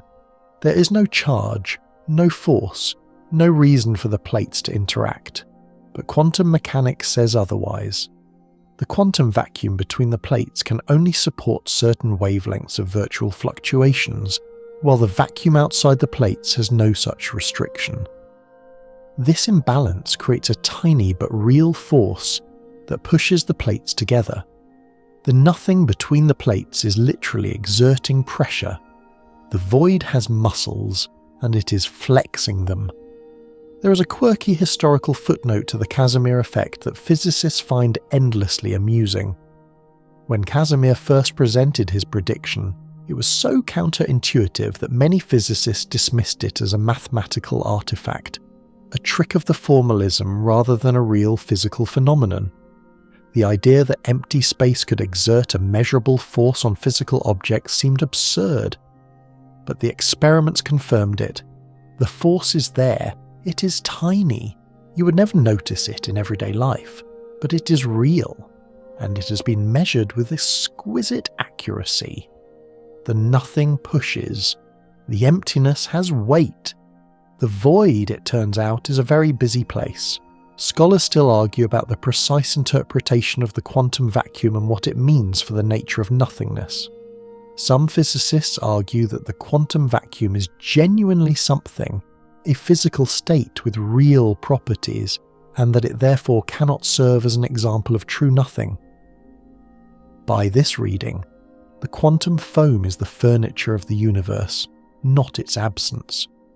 Others argue that the quantum vacuum is the closest thing to nothing that physics allows, and that since physics is our best tool for understanding reality, the quantum vacuum effectively defines what nothing means. If the laws of physics do not permit a state of absolute emptiness, then absolute emptiness is not a physical concept. It is a philosopher's fantasy, a thought experiment with no real-world counterpart. This is where the question gets deliciously tangled. Because if true nothing is impossible, if the vacuum always fizzes, if the void always trembles, if the basement of reality is always churning with quantum foam, then the question of how the universe came from nothing might be the wrong question entirely. Maybe the universe did not come from nothing. Maybe it came from the quantum vacuum, which is the closest thing to nothing that exists but is still emphatically something. And maybe the quantum vacuum did not need a cause, did not need a trigger, did not need a creator to flip a switch, because the quantum vacuum is inherently unstable, inherently creative, inherently pregnant with possibilities that occasionally, spontaneously, inevitably blossom into entire universes. You float there in the foam, feeling it fizz around you like warm carbonation, and you begin to understand why physicists get a strange gleam in their eyes when they talk about the vacuum.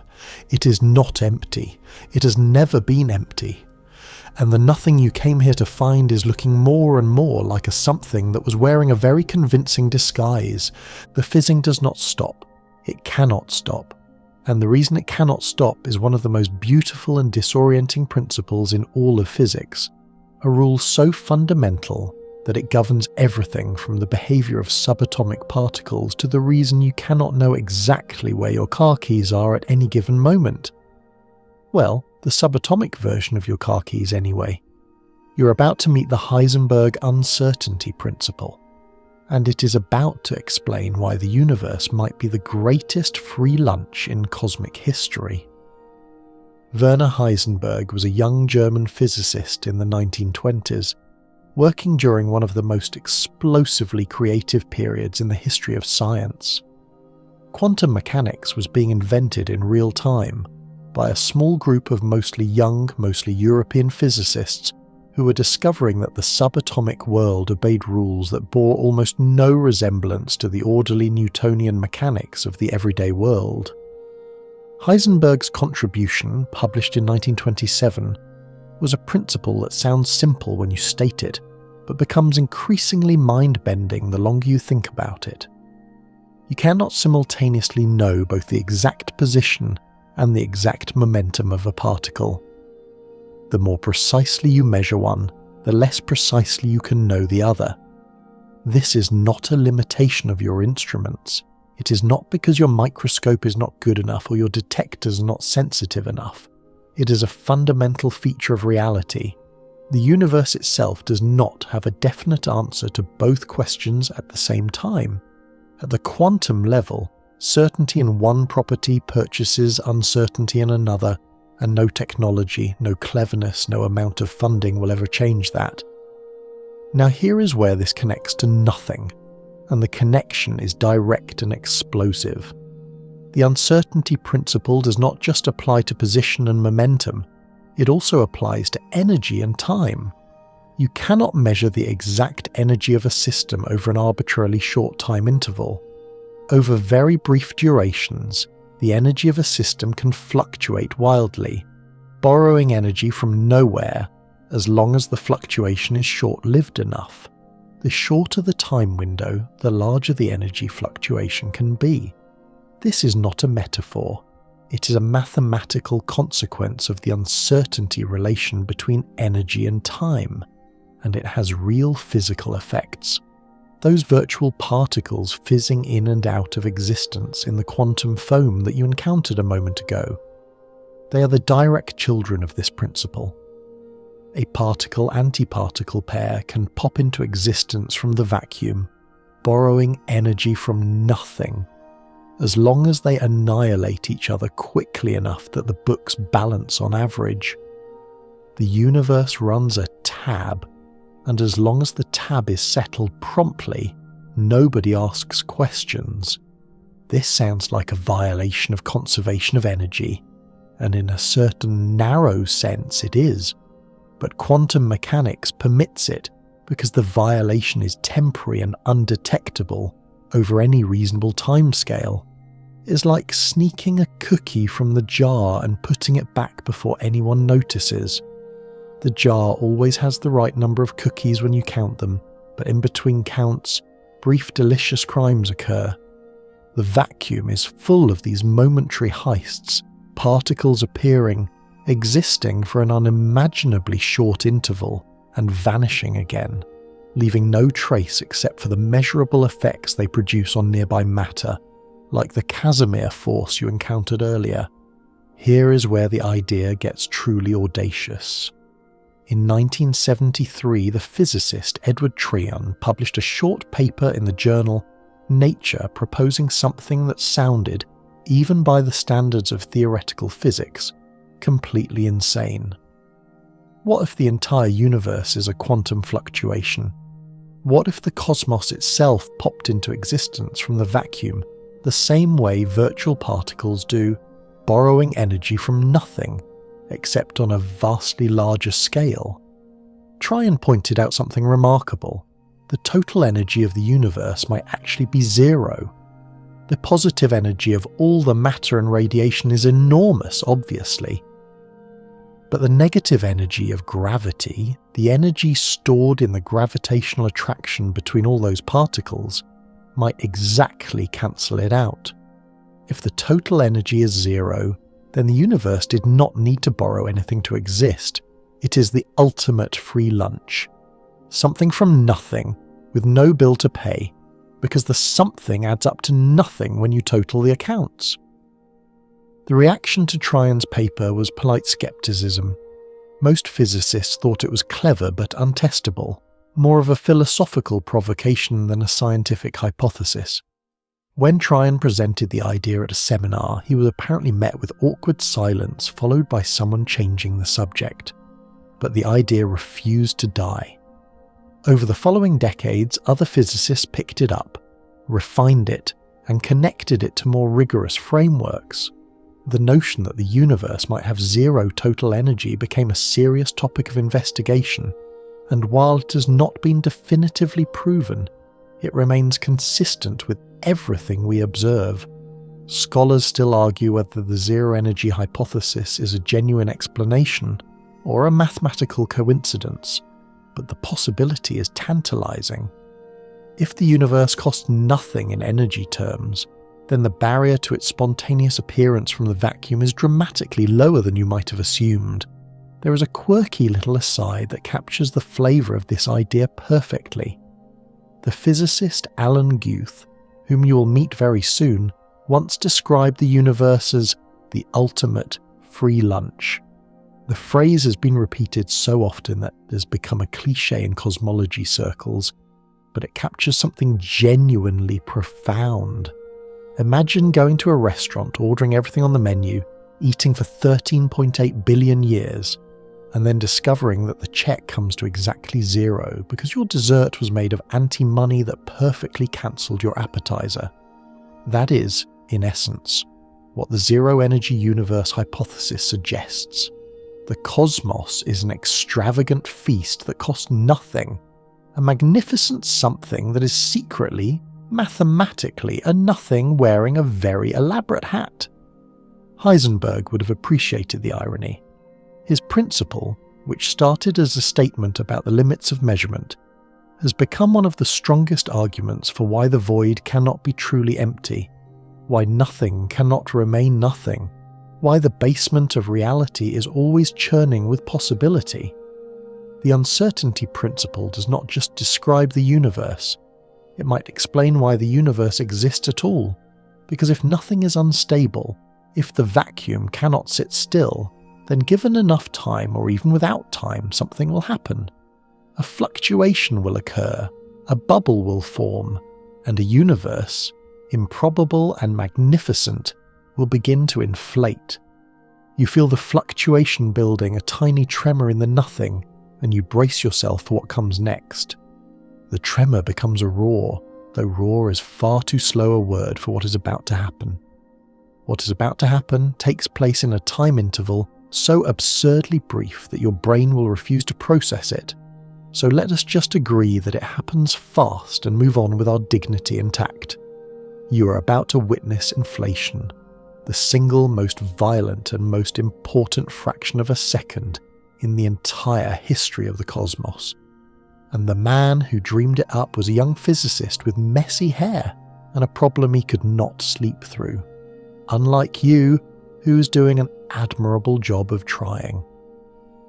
The year is 1979, and Alan Guth is a postdoctoral researcher at Cornell University, which in academic terms means he is brilliant, underpaid, and mildly anxious about his career prospects. Guth is not working on the origin of the universe. He's working on magnetic monopoles, hypothetical particles predicted by certain grand unified theories that should have been produced in enormous quantities in the early universe but have never been observed.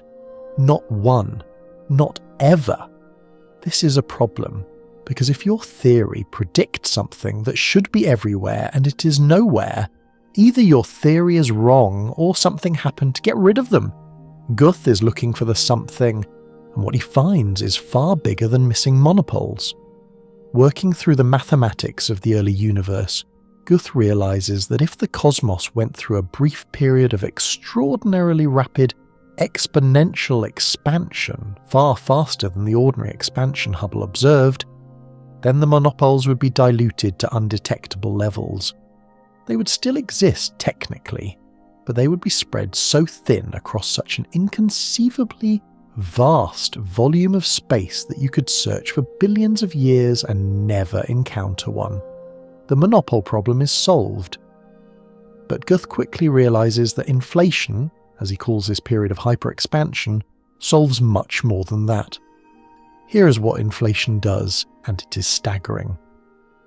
In a time interval of roughly 10 to the negative 36 to 10 to the negative 32 seconds, after whatever initiated the cosmos, a window so short that writing it out in decimal form would require more zeros after the decimal point than there are atoms in your body, the universe expands by a factor of at least 10 to the 26th. That is a 1 followed by 26 zeros, a region of space smaller than a proton, smaller than a quark, smaller than anything you have ever conceptualized, suddenly balloons to a size larger than the observable universe. It is as if a single bacterium inflated to the size of the Milky Way galaxy in less time than it takes a photon to cross a single proton. The numbers are so extreme that they feel like a joke, but the theory is deadly serious, and the evidence supporting it is remarkably strong. Inflation explains several deep mysteries about the universe that the standard Big Bang model, on its own, could not address. The first is the horizon problem. When you look at the cosmic microwave background, that ancient afterglow you encountered a few sections ago, its temperature is extraordinarily uniform across the sky. Regions on opposite sides of the observable universe, regions so far apart that light has never had time to travel between them in the entire history of the cosmos, have temperatures that match to within 100,000th of a degree. In the standard Big Bang model without inflation, this is baffling. How can two regions that have never been in contact have the exact same temperature? It is like discovering that two people on opposite sides of the planet, who have never communicated, are wearing identical outfits down to the socks. Inflation solves this by proposing that those regions were once in intimate contact, crammed together in that tiny pre-inflation speck, sharing temperature and density information freely, and then inflation blew them apart so fast that they kept their matching temperatures even as they were flung to opposite ends of the cosmos. The second mystery inflation solves is the flatness problem. The geometry of the universe appears to be very nearly flat, not curved like a sphere, not saddle-shaped like a hyperbolic surface, but flat like an infinite tabletop. In the standard Big Bang model, a flat universe is wildly improbable. Even a tiny deviation from flatness in the early universe would have been amplified over billions of years into an obviously curved cosmos. The fact that the universe is still flat after 13.8 billion years is like balancing a pencil on its tip and finding it still balanced a century later. Something must have enforced the flatness. Inflation does exactly that, stretching space so violently and so thoroughly that any curvature is ironed out, the way inflating a balloon smooths out wrinkles on its surface.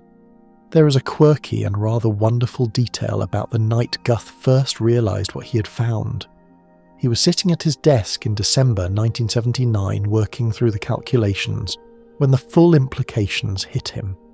He grabbed his notebook and wrote across the top of the page in capital letters, "Spectacular realization."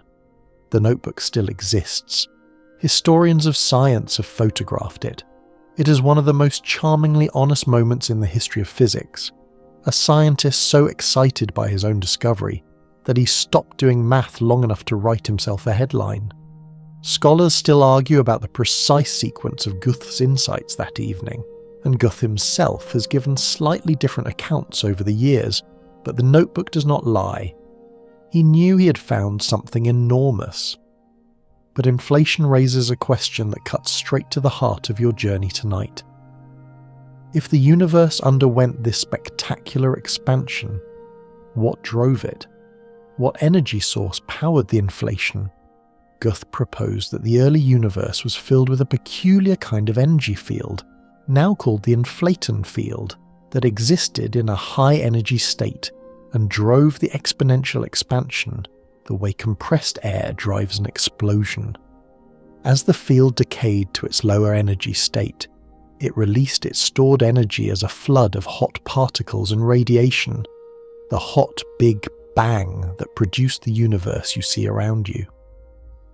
In this picture, the Big Bang is not the very beginning. It is the aftermath of inflation, the moment when the inflaton field's energy was converted into matter and light. The true beginning, whatever it was, lies before inflation, deeper in the fog, closer to the nothing you are chasing. You feel the expansion in your bones, space itself stretching around you like taffy, and you realize that the nothing is not behind you anymore.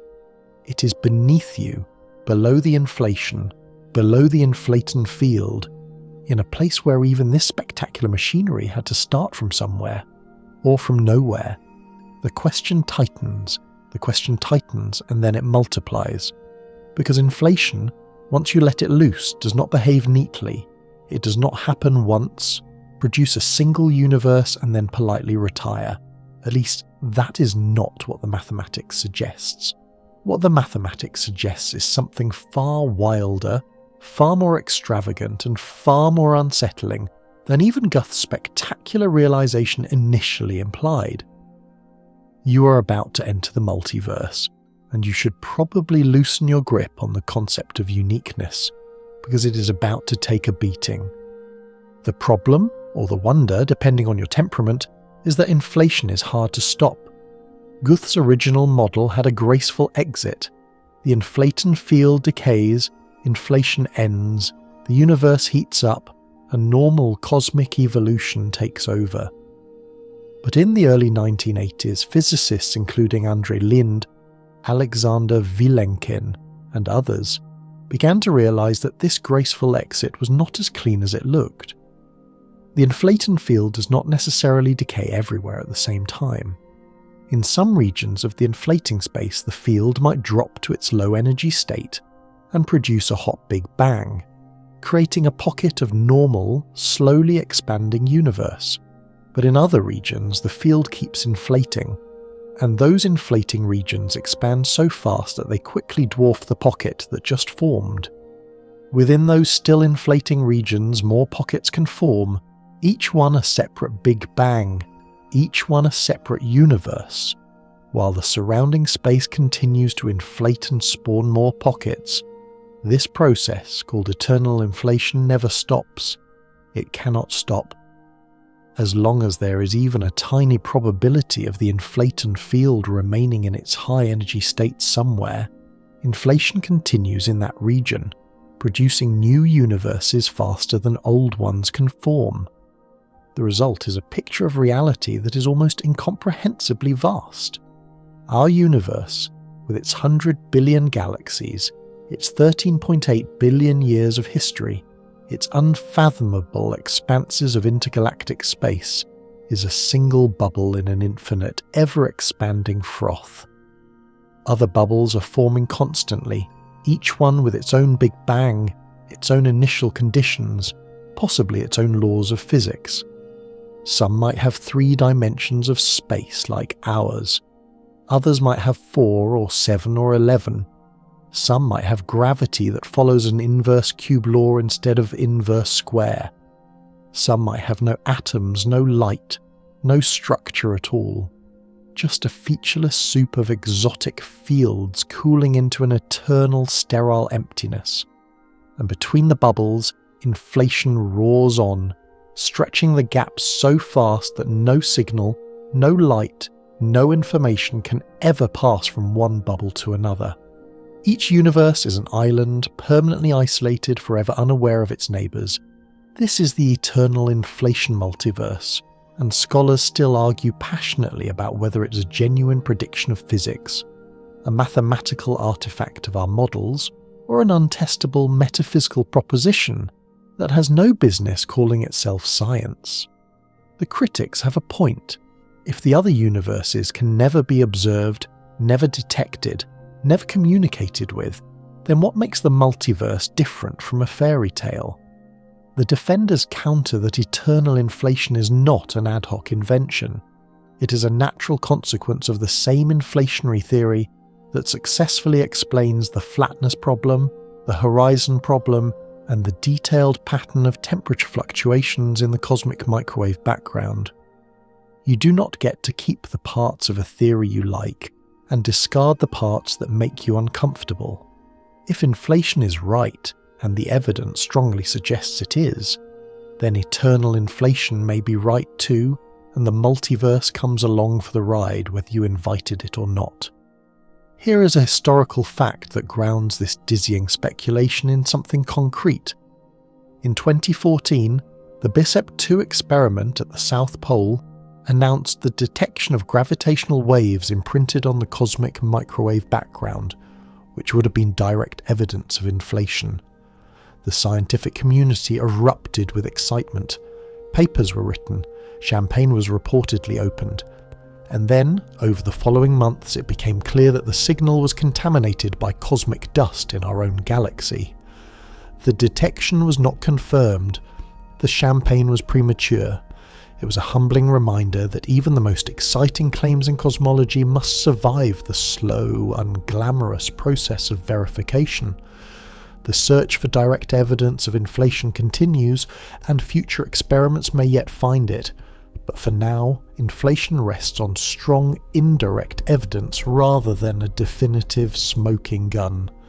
There is a quirky philosophical consequence of the multiverse that is worth lying in the dark and contemplating. If eternal inflation is correct, and if the number of pocket universes is truly infinite, then every possible configuration of matter and energy occurs somewhere. Every possible history plays out. There is a universe where the dinosaurs were never killed by an asteroid and evolved into philosophers. There is a universe where you are born left-handed, or 6 inches taller, or on a planet with 2 suns. There is a universe where this exact script is being read by a version of you who is already asleep, which frankly seems a bit unfair. The multiverse, taken to its logical conclusion, is a machine for making everything real. A cosmic dice game with infinite rolls where every outcome eventually comes up. Some physicists find this liberating. Others find it horrifying. A few find it meaningless. The debate is not close to being settled. But here is what matters most for your question about nothing. If the multiverse is real, then the Big Bang that produced our universe was not a unique event. It was not the moment when existence itself flickered on from a state of absolute nothing. It was one of an infinite number of similar events, bubbles nucleating in an eternally inflating background, each one a local beginning but none of them the beginning. The nothing you are searching for recedes further. It is not before our Big Bang, because our Big Bang was preceded by inflation. It is not before inflation, because inflation might be eternal, stretching back without limit. The question shifts from what came before the Big Bang to what came before eternal inflation, and some physicists suspect that question might not have an answer, because eternal inflation by definition has no beginning. It simply is. It has always been inflating. The nothing you are looking for may not exist at the start of the timeline, because there may be no start. You float among the bubbles, watching new universes blink into existence like fireflies in an endless meadow, and the nothing feels further away than ever. The fireflies fade, and the meadow contracts, and you find yourself sitting in a quiet office in Cambridge, England, where a man in a wheelchair is about to propose the most elegant escape from the problem of beginnings that anyone has ever devised. His name is Stephen Hawking, and his collaborator, seated across from him with a pile of equations and a patient expression, is James Hartle. The year is 1983, and together they are going to argue that the universe does not need a beginning, not because it is infinitely old, but because the very concept of a beginning does not apply. They're going to kill the question by dissolving the question, and they are going to do it with geometry. You've already encountered the analogy of the North Pole, the idea that asking what happened before the Big Bang is like asking what is north of the North Pole. Hawking and Hartle are about to take that analogy and turn it into mathematics. Their proposal, known as the no-boundary proposal, or sometimes the Hartle-Hawking state, is built on a breathtaking idea. What if time, as you approach the Big Bang, does not hit a wall or a singularity or an edge? What if instead time gradually transforms into something else? What if near the origin of the universe the dimension we call time smoothly becomes a dimension of space? This sounds abstract, so let us build the picture slowly. Imagine the history of the universe as a shape. The present moment is at the top, and time extends downward toward the past, like the surface of a sphere. As you move down the sphere, backward in time, the circles of latitude get smaller, representing the universe shrinking as you approach the Big Bang. In the standard Big Bang model, you reach the bottom and hit a point, a singularity, a sharp tip where everything breaks. But in the Hartle-Hawking proposal, the bottom of the sphere is not a point. It is rounded, it is smooth, it curves gently, the way the south pole of the Earth is just another point on a continuous surface, unremarkable and non-singular. There is no edge, no boundary, no place where the surface ends. The universe is finite in the past. It does not extend back infinitely, but it has no beginning in the same way that the surface of a sphere has no starting point. You can walk anywhere on the surface of the Earth without ever reaching a boundary. The Hartle-Hawking universe works the same way with time. You can trace the history of the cosmos backward as far as you like, and you will never reach a moment labelled the first moment, because the geometry smoothly closes off, like the base of a bowl. The mathematical trick that makes this work involves something called imaginary time, which is one of those physics terms that sounds like it was invented by a novelist rather than a scientist. In ordinary physics, time is measured with real numbers: 1 second, 2 seconds, 13.8 billion years. Imaginary time is measured with imaginary numbers, the square roots of negative numbers that mathematicians invented centuries ago and that turn out to be indispensable in quantum mechanics. When you replace real time with imaginary time in the equations of quantum cosmology, something remarkable happens. The distinction between time and space disappears.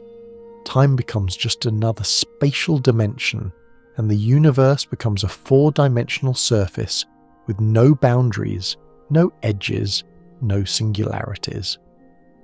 The question, what came before the Big Bang, becomes as meaningless as what is south of the South Pole.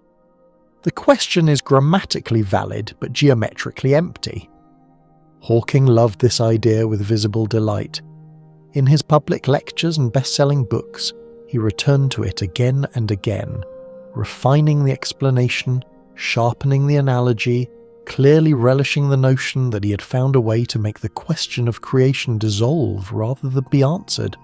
In A Brief History of Time, he posed what became one of his most famous rhetorical questions. If the universe has no boundary, no edge, no beginning, what role is left for a creator? It was a provocative question, and it generated enormous debate, not just among physicists but among theologians and philosophers who accused Hawking of overstepping the boundaries of science. Scholars still argue whether the no-boundary proposal genuinely eliminates the need for an explanation of the universe's origin or simply rephrases the mystery in more sophisticated mathematics. Here is a quirky detail about the no-boundary proposal that captures both its elegance and its frustration. The proposal is formulated using a technique called the path integral, invented by the physicist Richard Feynman. In quantum mechanics, the path integral says that a particle does not follow a single trajectory from point A to point B. Instead, It takes every possible trajectory simultaneously, and the actual behaviour is determined by summing up contributions from all paths. Hartley and Hawking applied this idea to the entire universe. The universe does not have a single history. It has every possible history all at once, and the cosmos you observe is determined by summing over all of them. This is intellectually beautiful and computationally nightmarish. Actually performing the sum over all possible histories of the universe is, to put it mildly, beyond current mathematical capability. The no-boundary proposal makes a specific prediction. It tells you something about the probability of different kinds of universes, but calculating that prediction in full detail remains an unsolved problem. The idea is ahead of the tools available to evaluate it. There is a historical fact worth noting here. Hawking and Hartley's paper was not universally accepted even within the physics community.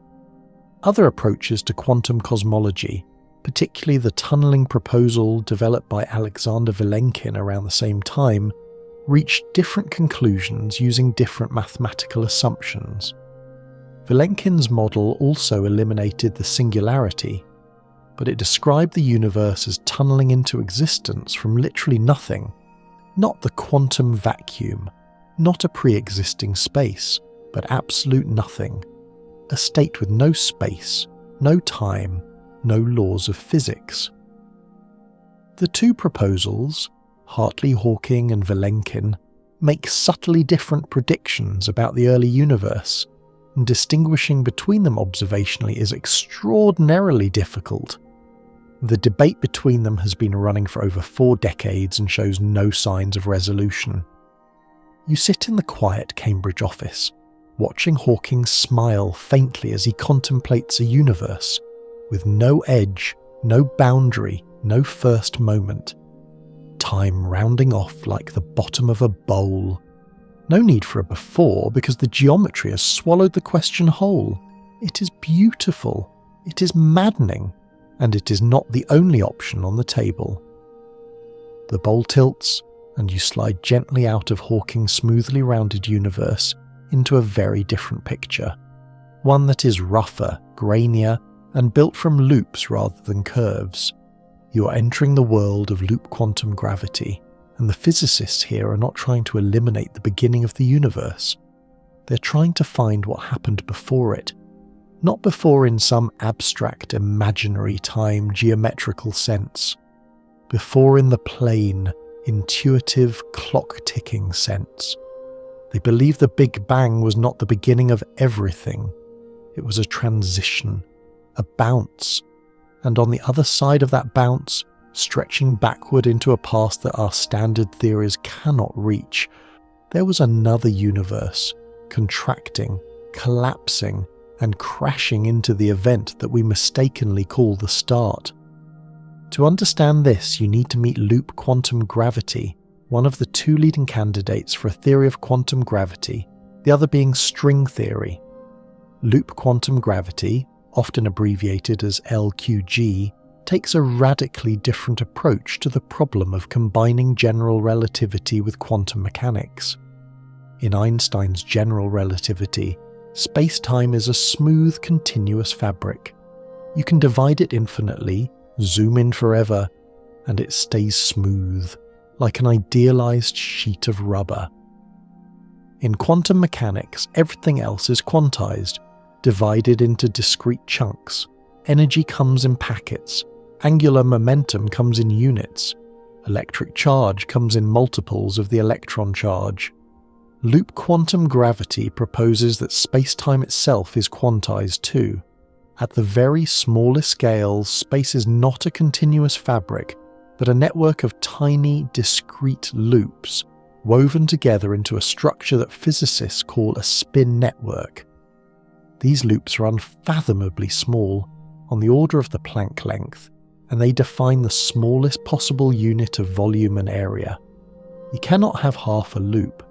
You cannot have a third of a Planck volume. Space comes in atoms just as matter does, and this granularity has profound consequences for what happens at the Big Bang. Here is where the bounce comes in.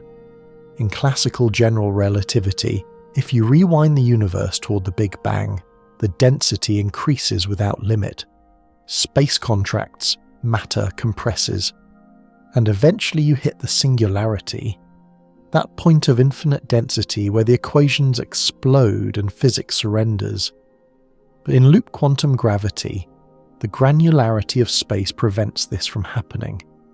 As the universe contracts and the density climbs toward the Planck scale, a new kind of force emerges, a quantum geometric repulsion created by the discrete structure of spacetime itself.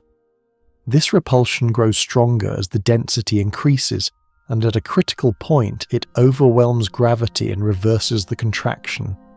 The universe does not collapse to a point, it bounces. The contraction becomes an expansion, and the Big Bang is reborn as the Big Bounce. The implications are extraordinary. If the Big Bounce is correct, then our expanding universe is the aftermath of a prior contracting universe. Before the Big Bang, there was not nothing. There was a fully formed cosmos complete with galaxies, stars, and perhaps even its own version of physics that was collapsing inward under the pull of gravity.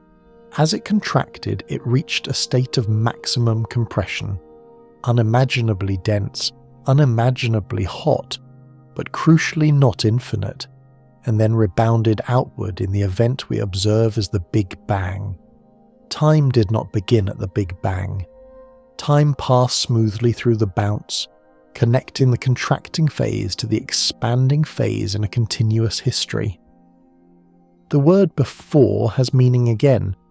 You can ask what happened before the Big Bang, and the answer is another universe was collapsing. Scholars still argue vigorously about whether the Big Bounce is a genuine prediction of loop quantum gravity or an artifact of the simplified models used to derive it. The full theory of loop quantum gravity is incomplete, and the bounce has been demonstrated most convincingly in a symmetry-reduced version of the theory called loop quantum cosmology, which treats the universe as perfectly homogeneous and isotropic, the same everywhere and in every direction. The real universe is not perfectly homogeneous. It has lumps, bumps, galaxies, and voids, and whether the bounce survives in a more realistic model is an open question. Proponents argue that the basic mechanism is robust and will survive the addition of complexity. Skeptics argue that the simplifications are too drastic, and that the bounce might be an illusion that disappears when the full theory is properly worked out. Here is a quirky detail that makes the Big Bounce especially fun to think about. If the universe bounces, it raises the question of whether it has bounced before, and before that, and before that. Some versions of the bounce scenario suggest a cyclic cosmology, a universe that expands, contracts, bounces, expands again, contracts again, bounces again, in an endless oscillation that has no beginning and no end. The idea of a cyclic universe is ancient. Hindu cosmology describes cycles of creation and destruction spanning billions of years, and the Stoic philosophers of ancient Greece believed in an eternal return. But loop quantum gravity gives it a modern mathematical framework. If the cycles are real, then the question of what came before the Big Bang has a surprisingly mundane answer. What came before was the previous cycle, and before that was the cycle before that, and the chain of bounces stretches back forever, with no first bounce, no initial moment, no ultimate beginning. The nothing you are searching for does not exist, not because it is hidden or inaccessible, but because there was always something. There is a historical fact worth noting. The idea of a bouncing universe is not unique to loop quantum gravity. Various bounce models have been proposed since the 1930s, when Richard Tolman first analysed an oscillating cosmological model using general relativity. Tolman discovered a problem. Each cycle would be slightly larger than the last due to the accumulation of entropy, meaning that if you traced the cycles backward, they would get smaller and smaller until you reached a first cycle that did emerge from a singularity. Loop quantum gravity claims to solve this problem by eliminating the singularity entirely, but whether it truly avoids Tolman's entropy objection is another point of active debate. You feel the bounce beneath you, a gentle upward pressure, as if the floor of reality briefly compressed like a trampoline and is now pushing you skyward. The nothing you came to find has been replaced by a before, a prior universe, a cosmic ancestor. But you know the question has not truly been answered. It has merely been pushed back. What started the cycles? What set the first bounce in motion, if there was a first bounce? Or if there was no first bounce, how do you make peace with an infinite past? The trampoline steadies and you drift onward toward the philosophers who are waiting with sharper questions. The philosophers have been waiting patiently, which is generous of them, because physicists have been claiming their territory for about a century now, and the philosophers have some things to say about that. You settle into a chair that feels more like a seminar room than a laboratory, and the air changes. It smells less like chalkboard dust and more like old books and strong opinions. The names on the table are Lawrence Krauss, Alexander Vilenkin, and across from them a row of philosophers who are not impressed. The argument you're about to witness is one of the fiercest in modern intellectual life, and it hinges on a single, deceptively simple question. Can something come from nothing? Lawrence Krauss, a theoretical physicist with a talent for public communication and a fondness for provocation, published a book in 2012 called A Universe from Nothing. The central argument was bold and clearly stated. Modern physics, Krauss claimed, has answered the ancient question of why there is something rather than nothing.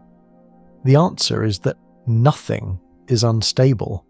The quantum vacuum, governed by the laws of quantum mechanics, inevitably produces fluctuations. Those fluctuations can, under the right conditions, give rise to entire universes. Our universe, Krauss argued, is exactly such a fluctuation.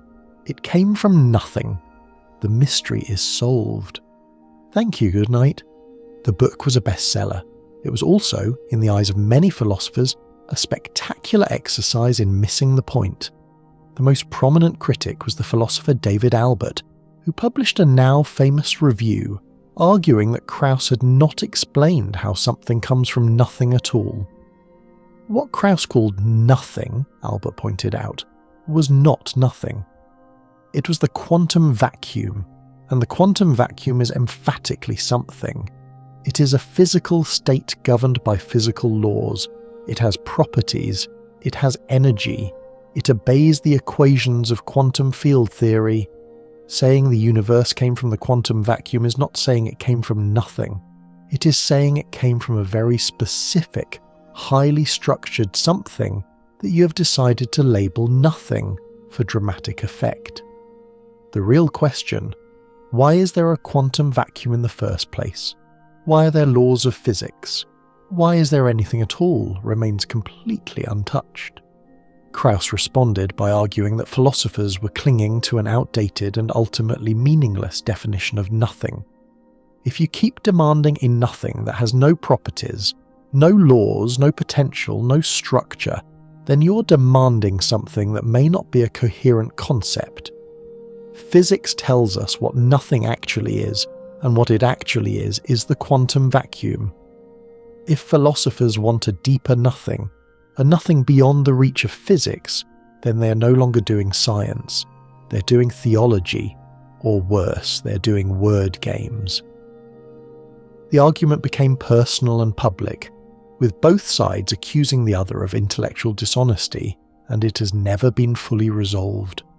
Scholars still argue whether Krauss genuinely addressed the philosophical problem, or simply redefined it out of existence. And the answer you find most satisfying probably depends on whether you think physics is the ultimate authority on reality, or whether there are questions that lie beyond its reach. Alexander Vilenkin enters the picture with a proposal that is, if anything, even more radical than Krauss's. Remember the tunnelling proposal you encountered briefly in Hawking's section? Vilenkin developed this idea in the early 1980s, and it describes the universe as literally tunneling into existence from nothing. Not from the quantum vacuum, not from a pre-existent space, from nothing. No space, no time, no matter, no energy, no laws of physics. Vilenkin uses the mathematics of quantum tunneling, the same phenomenon that allows particles to pass through barriers they classically should not be able to cross, and applies it to the universe as a whole. In his model, the universe is a quantum fluctuation that tunneled from a state of absolute nothingness into a tiny, closed, inflating bubble that then expanded into the cosmos we inhabit. The mathematics is rigorous. The interpretation is vertigo-inducing. Here is a quirky detail about quantum tunneling that makes Vilenkin's proposal feel slightly less insane. Tunneling is not speculative. It is one of the most well-confirmed phenomena in all of quantum mechanics. It happens constantly, in every piece of electronic equipment you own. The flash memory in your phone works because of quantum tunneling. The nuclear fusion that powers the sun depends on quantum tunneling. Protons in the solar core do not have enough energy to overcome their mutual electrical repulsion classically, but they tunnel through the barrier and fuse anyway, which is why the sun shines and why you are alive to wonder about any of this. Vilenkin is not invoking magic. He's taking a well-established quantum process and scaling it up to the most extreme possible application. If an electron can tunnel through a barrier, why not a universe through the barrier of non-existence? The philosophical objection is immediate and powerful. Tunneling in every other context involves a particle that already exists, moving from one state to another. The particle is there before the tunneling and thereafter. What Vilenkin proposes is tunneling without a pre-existing anything. No particle, no field, no space for the particle to exist in. Can the mathematics of tunneling even be applied in that situation? Or is Vilenkin stretching a well-defined physical concept past its breaking point, using the word tunneling as a metaphor dressed in equations? This is not a settled question. Physicists and philosophers continue to disagree, often talking past each other in ways that would be comical if the stakes were not so cosmically high. There is a historical fact that frames this entire debate beautifully. The philosopher Gottfried Wilhelm Leibniz, whom you met earlier in Newton's era, posed the question, why is there something rather than nothing in 1714? 3 centuries later, the question remains the same. The tools have changed. We have quantum field theory, general relativity, inflation, loop quantum gravity, but the fundamental puzzle is identical. Why is there anything? Why are there laws of physics? Why does the quantum vacuum exist rather than not exist? Every physical explanation of the origin of the universe eventually runs into this wall. You can explain the universe in terms of inflation. You can explain inflation in terms of the inflaton field. You can explain the inflaton field in terms of the quantum vacuum, but you cannot explain why there is a quantum vacuum, why there are quantum fields, why there is a framework of reality within which these explanations operate. At some point you reach bedrock, and bedrock does not explain itself. You sit in the seminar room, listening to the argument echo off the walls, and you realise that the nothing you have been chasing all night has become something far more interesting than an answer. It has become the question that refuses to die. The question hangs in the air of the seminar room like smoke that will not dissipate, and you realise it has been hanging there for a very long time. Longer than physics, longer than philosophy as a formal discipline. Longer, perhaps, than language itself, if you believe that the first conscious beings to look up at the night sky and feel confused were already grasping at some pre-verbal version of it. Why is there something rather than nothing? You have chased this question through Babylonian temples and Belgian priest studies, through quantum foam and bouncing universes, through the no-boundary proposal and the tunneling hypothesis, And here you are in the final stretch of the journey, and the question is not answered. It is deeper than ever, and that, strangely, is not a failure. That might be the most important thing you learn tonight. Leibniz called it the first question that should be asked, the most fundamental of all metaphysical inquiries. He believed it had an answer. God, the necessary being, the sufficient reason for all contingent things. But even if you accept that answer, it raises the same problem in a different costume. Why does God exist rather than not exist? If you say God is a necessary being whose non-existence is impossible, you have not really explained anything. You have just declared the mystery solved by fiat, stamped necessary on the file and closed the drawer. The philosopher Adolf Grünbaum argued forcefully that Leibniz's question contains a hidden assumption that nothingness is the natural default state of affairs, and that the existence of something requires a special explanation. But why should nothingness be the default? Who decided that nothing is simpler than something? Perhaps existence is the default, and it is nothingness that would require a special explanation. Perhaps the question is not, why is there something, but could there ever have been nothing? And the answer is no. This line of reasoning connects back to the quantum arguments you encountered earlier, the ones about the instability of the vacuum and the impossibility of true emptiness. If the laws of physics forbid absolute nothingness, if the vacuum always fluctuates, if quantum fields cannot be silenced, if the uncertainty principle guarantees a minimum level of activity, then the existence of something might not require an explanation at all. It might be inevitable.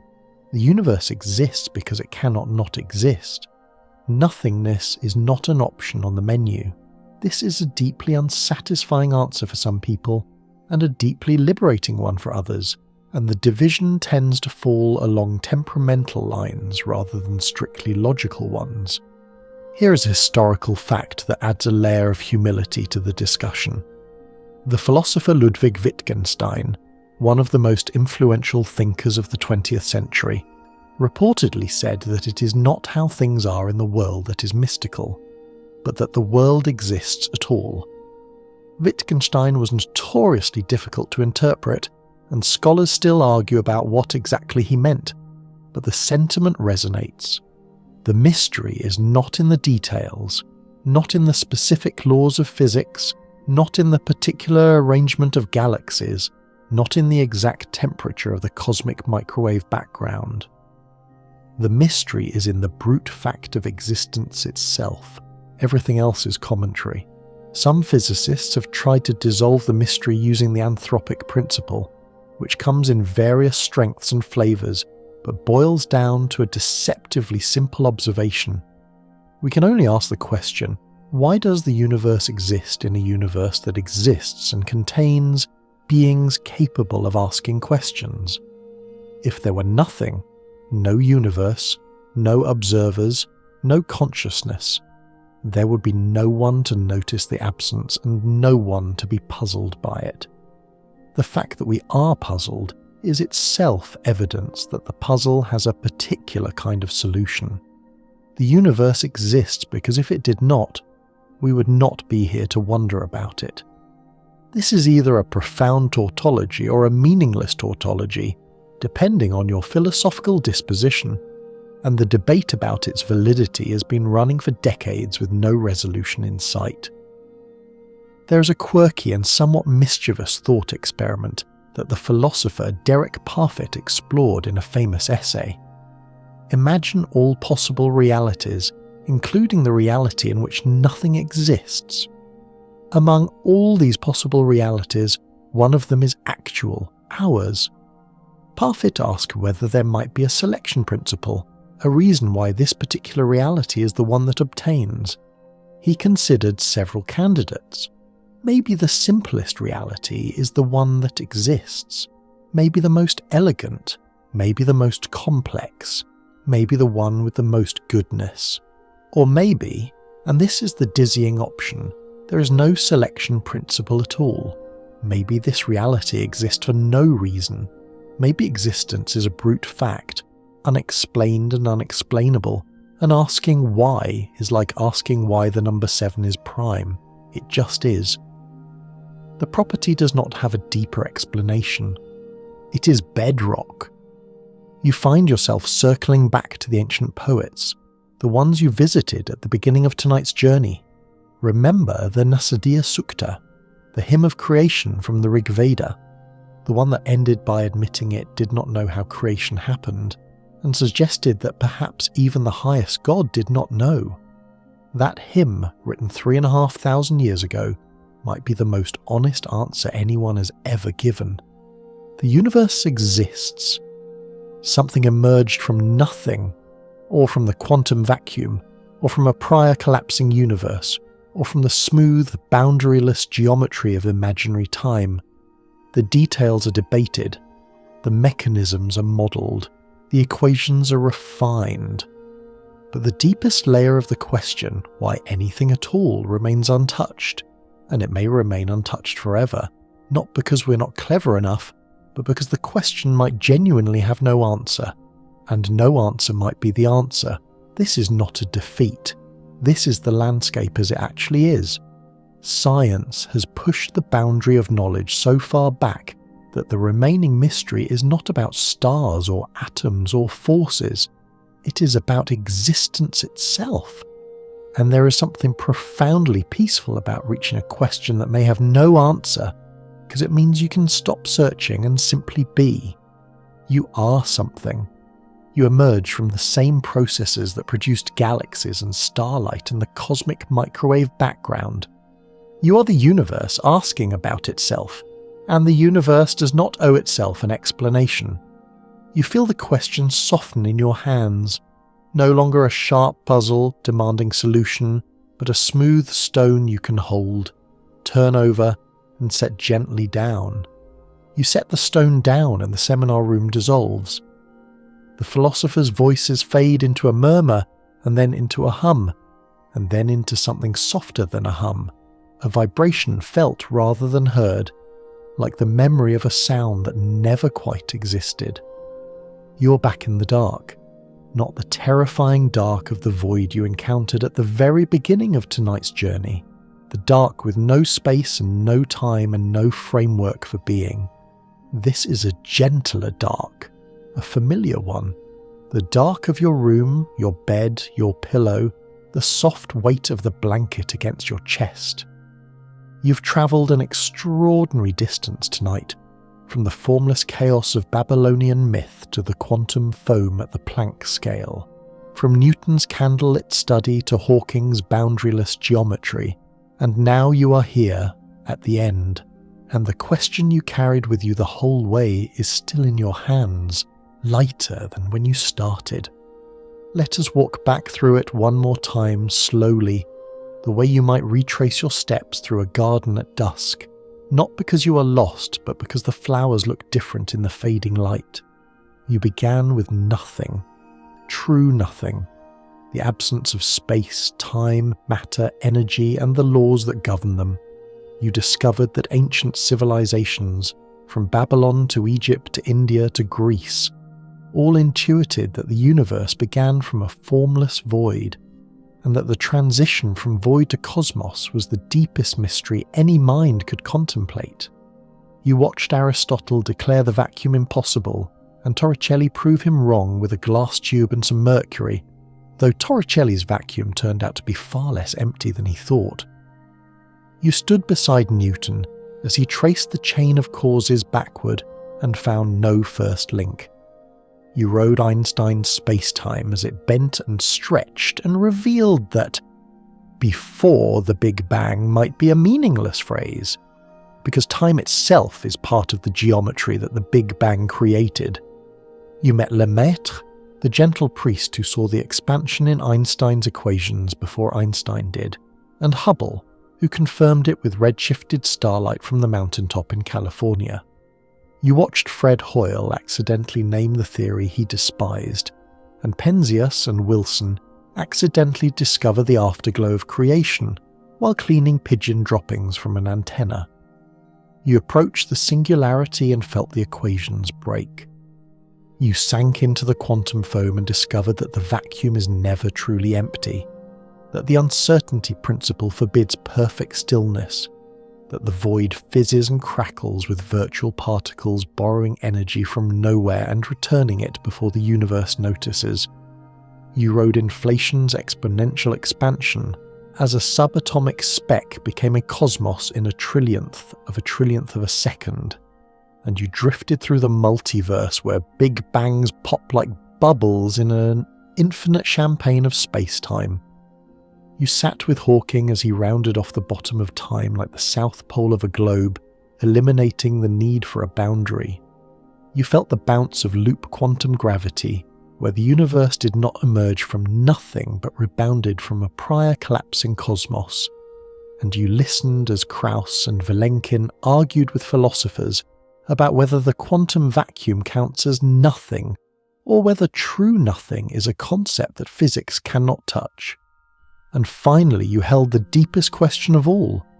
Why is there something rather than nothing? And you discovered that it might not have an answer, and that the absence of an answer might itself be a kind of peace. Here is the last historical fact for your pillow.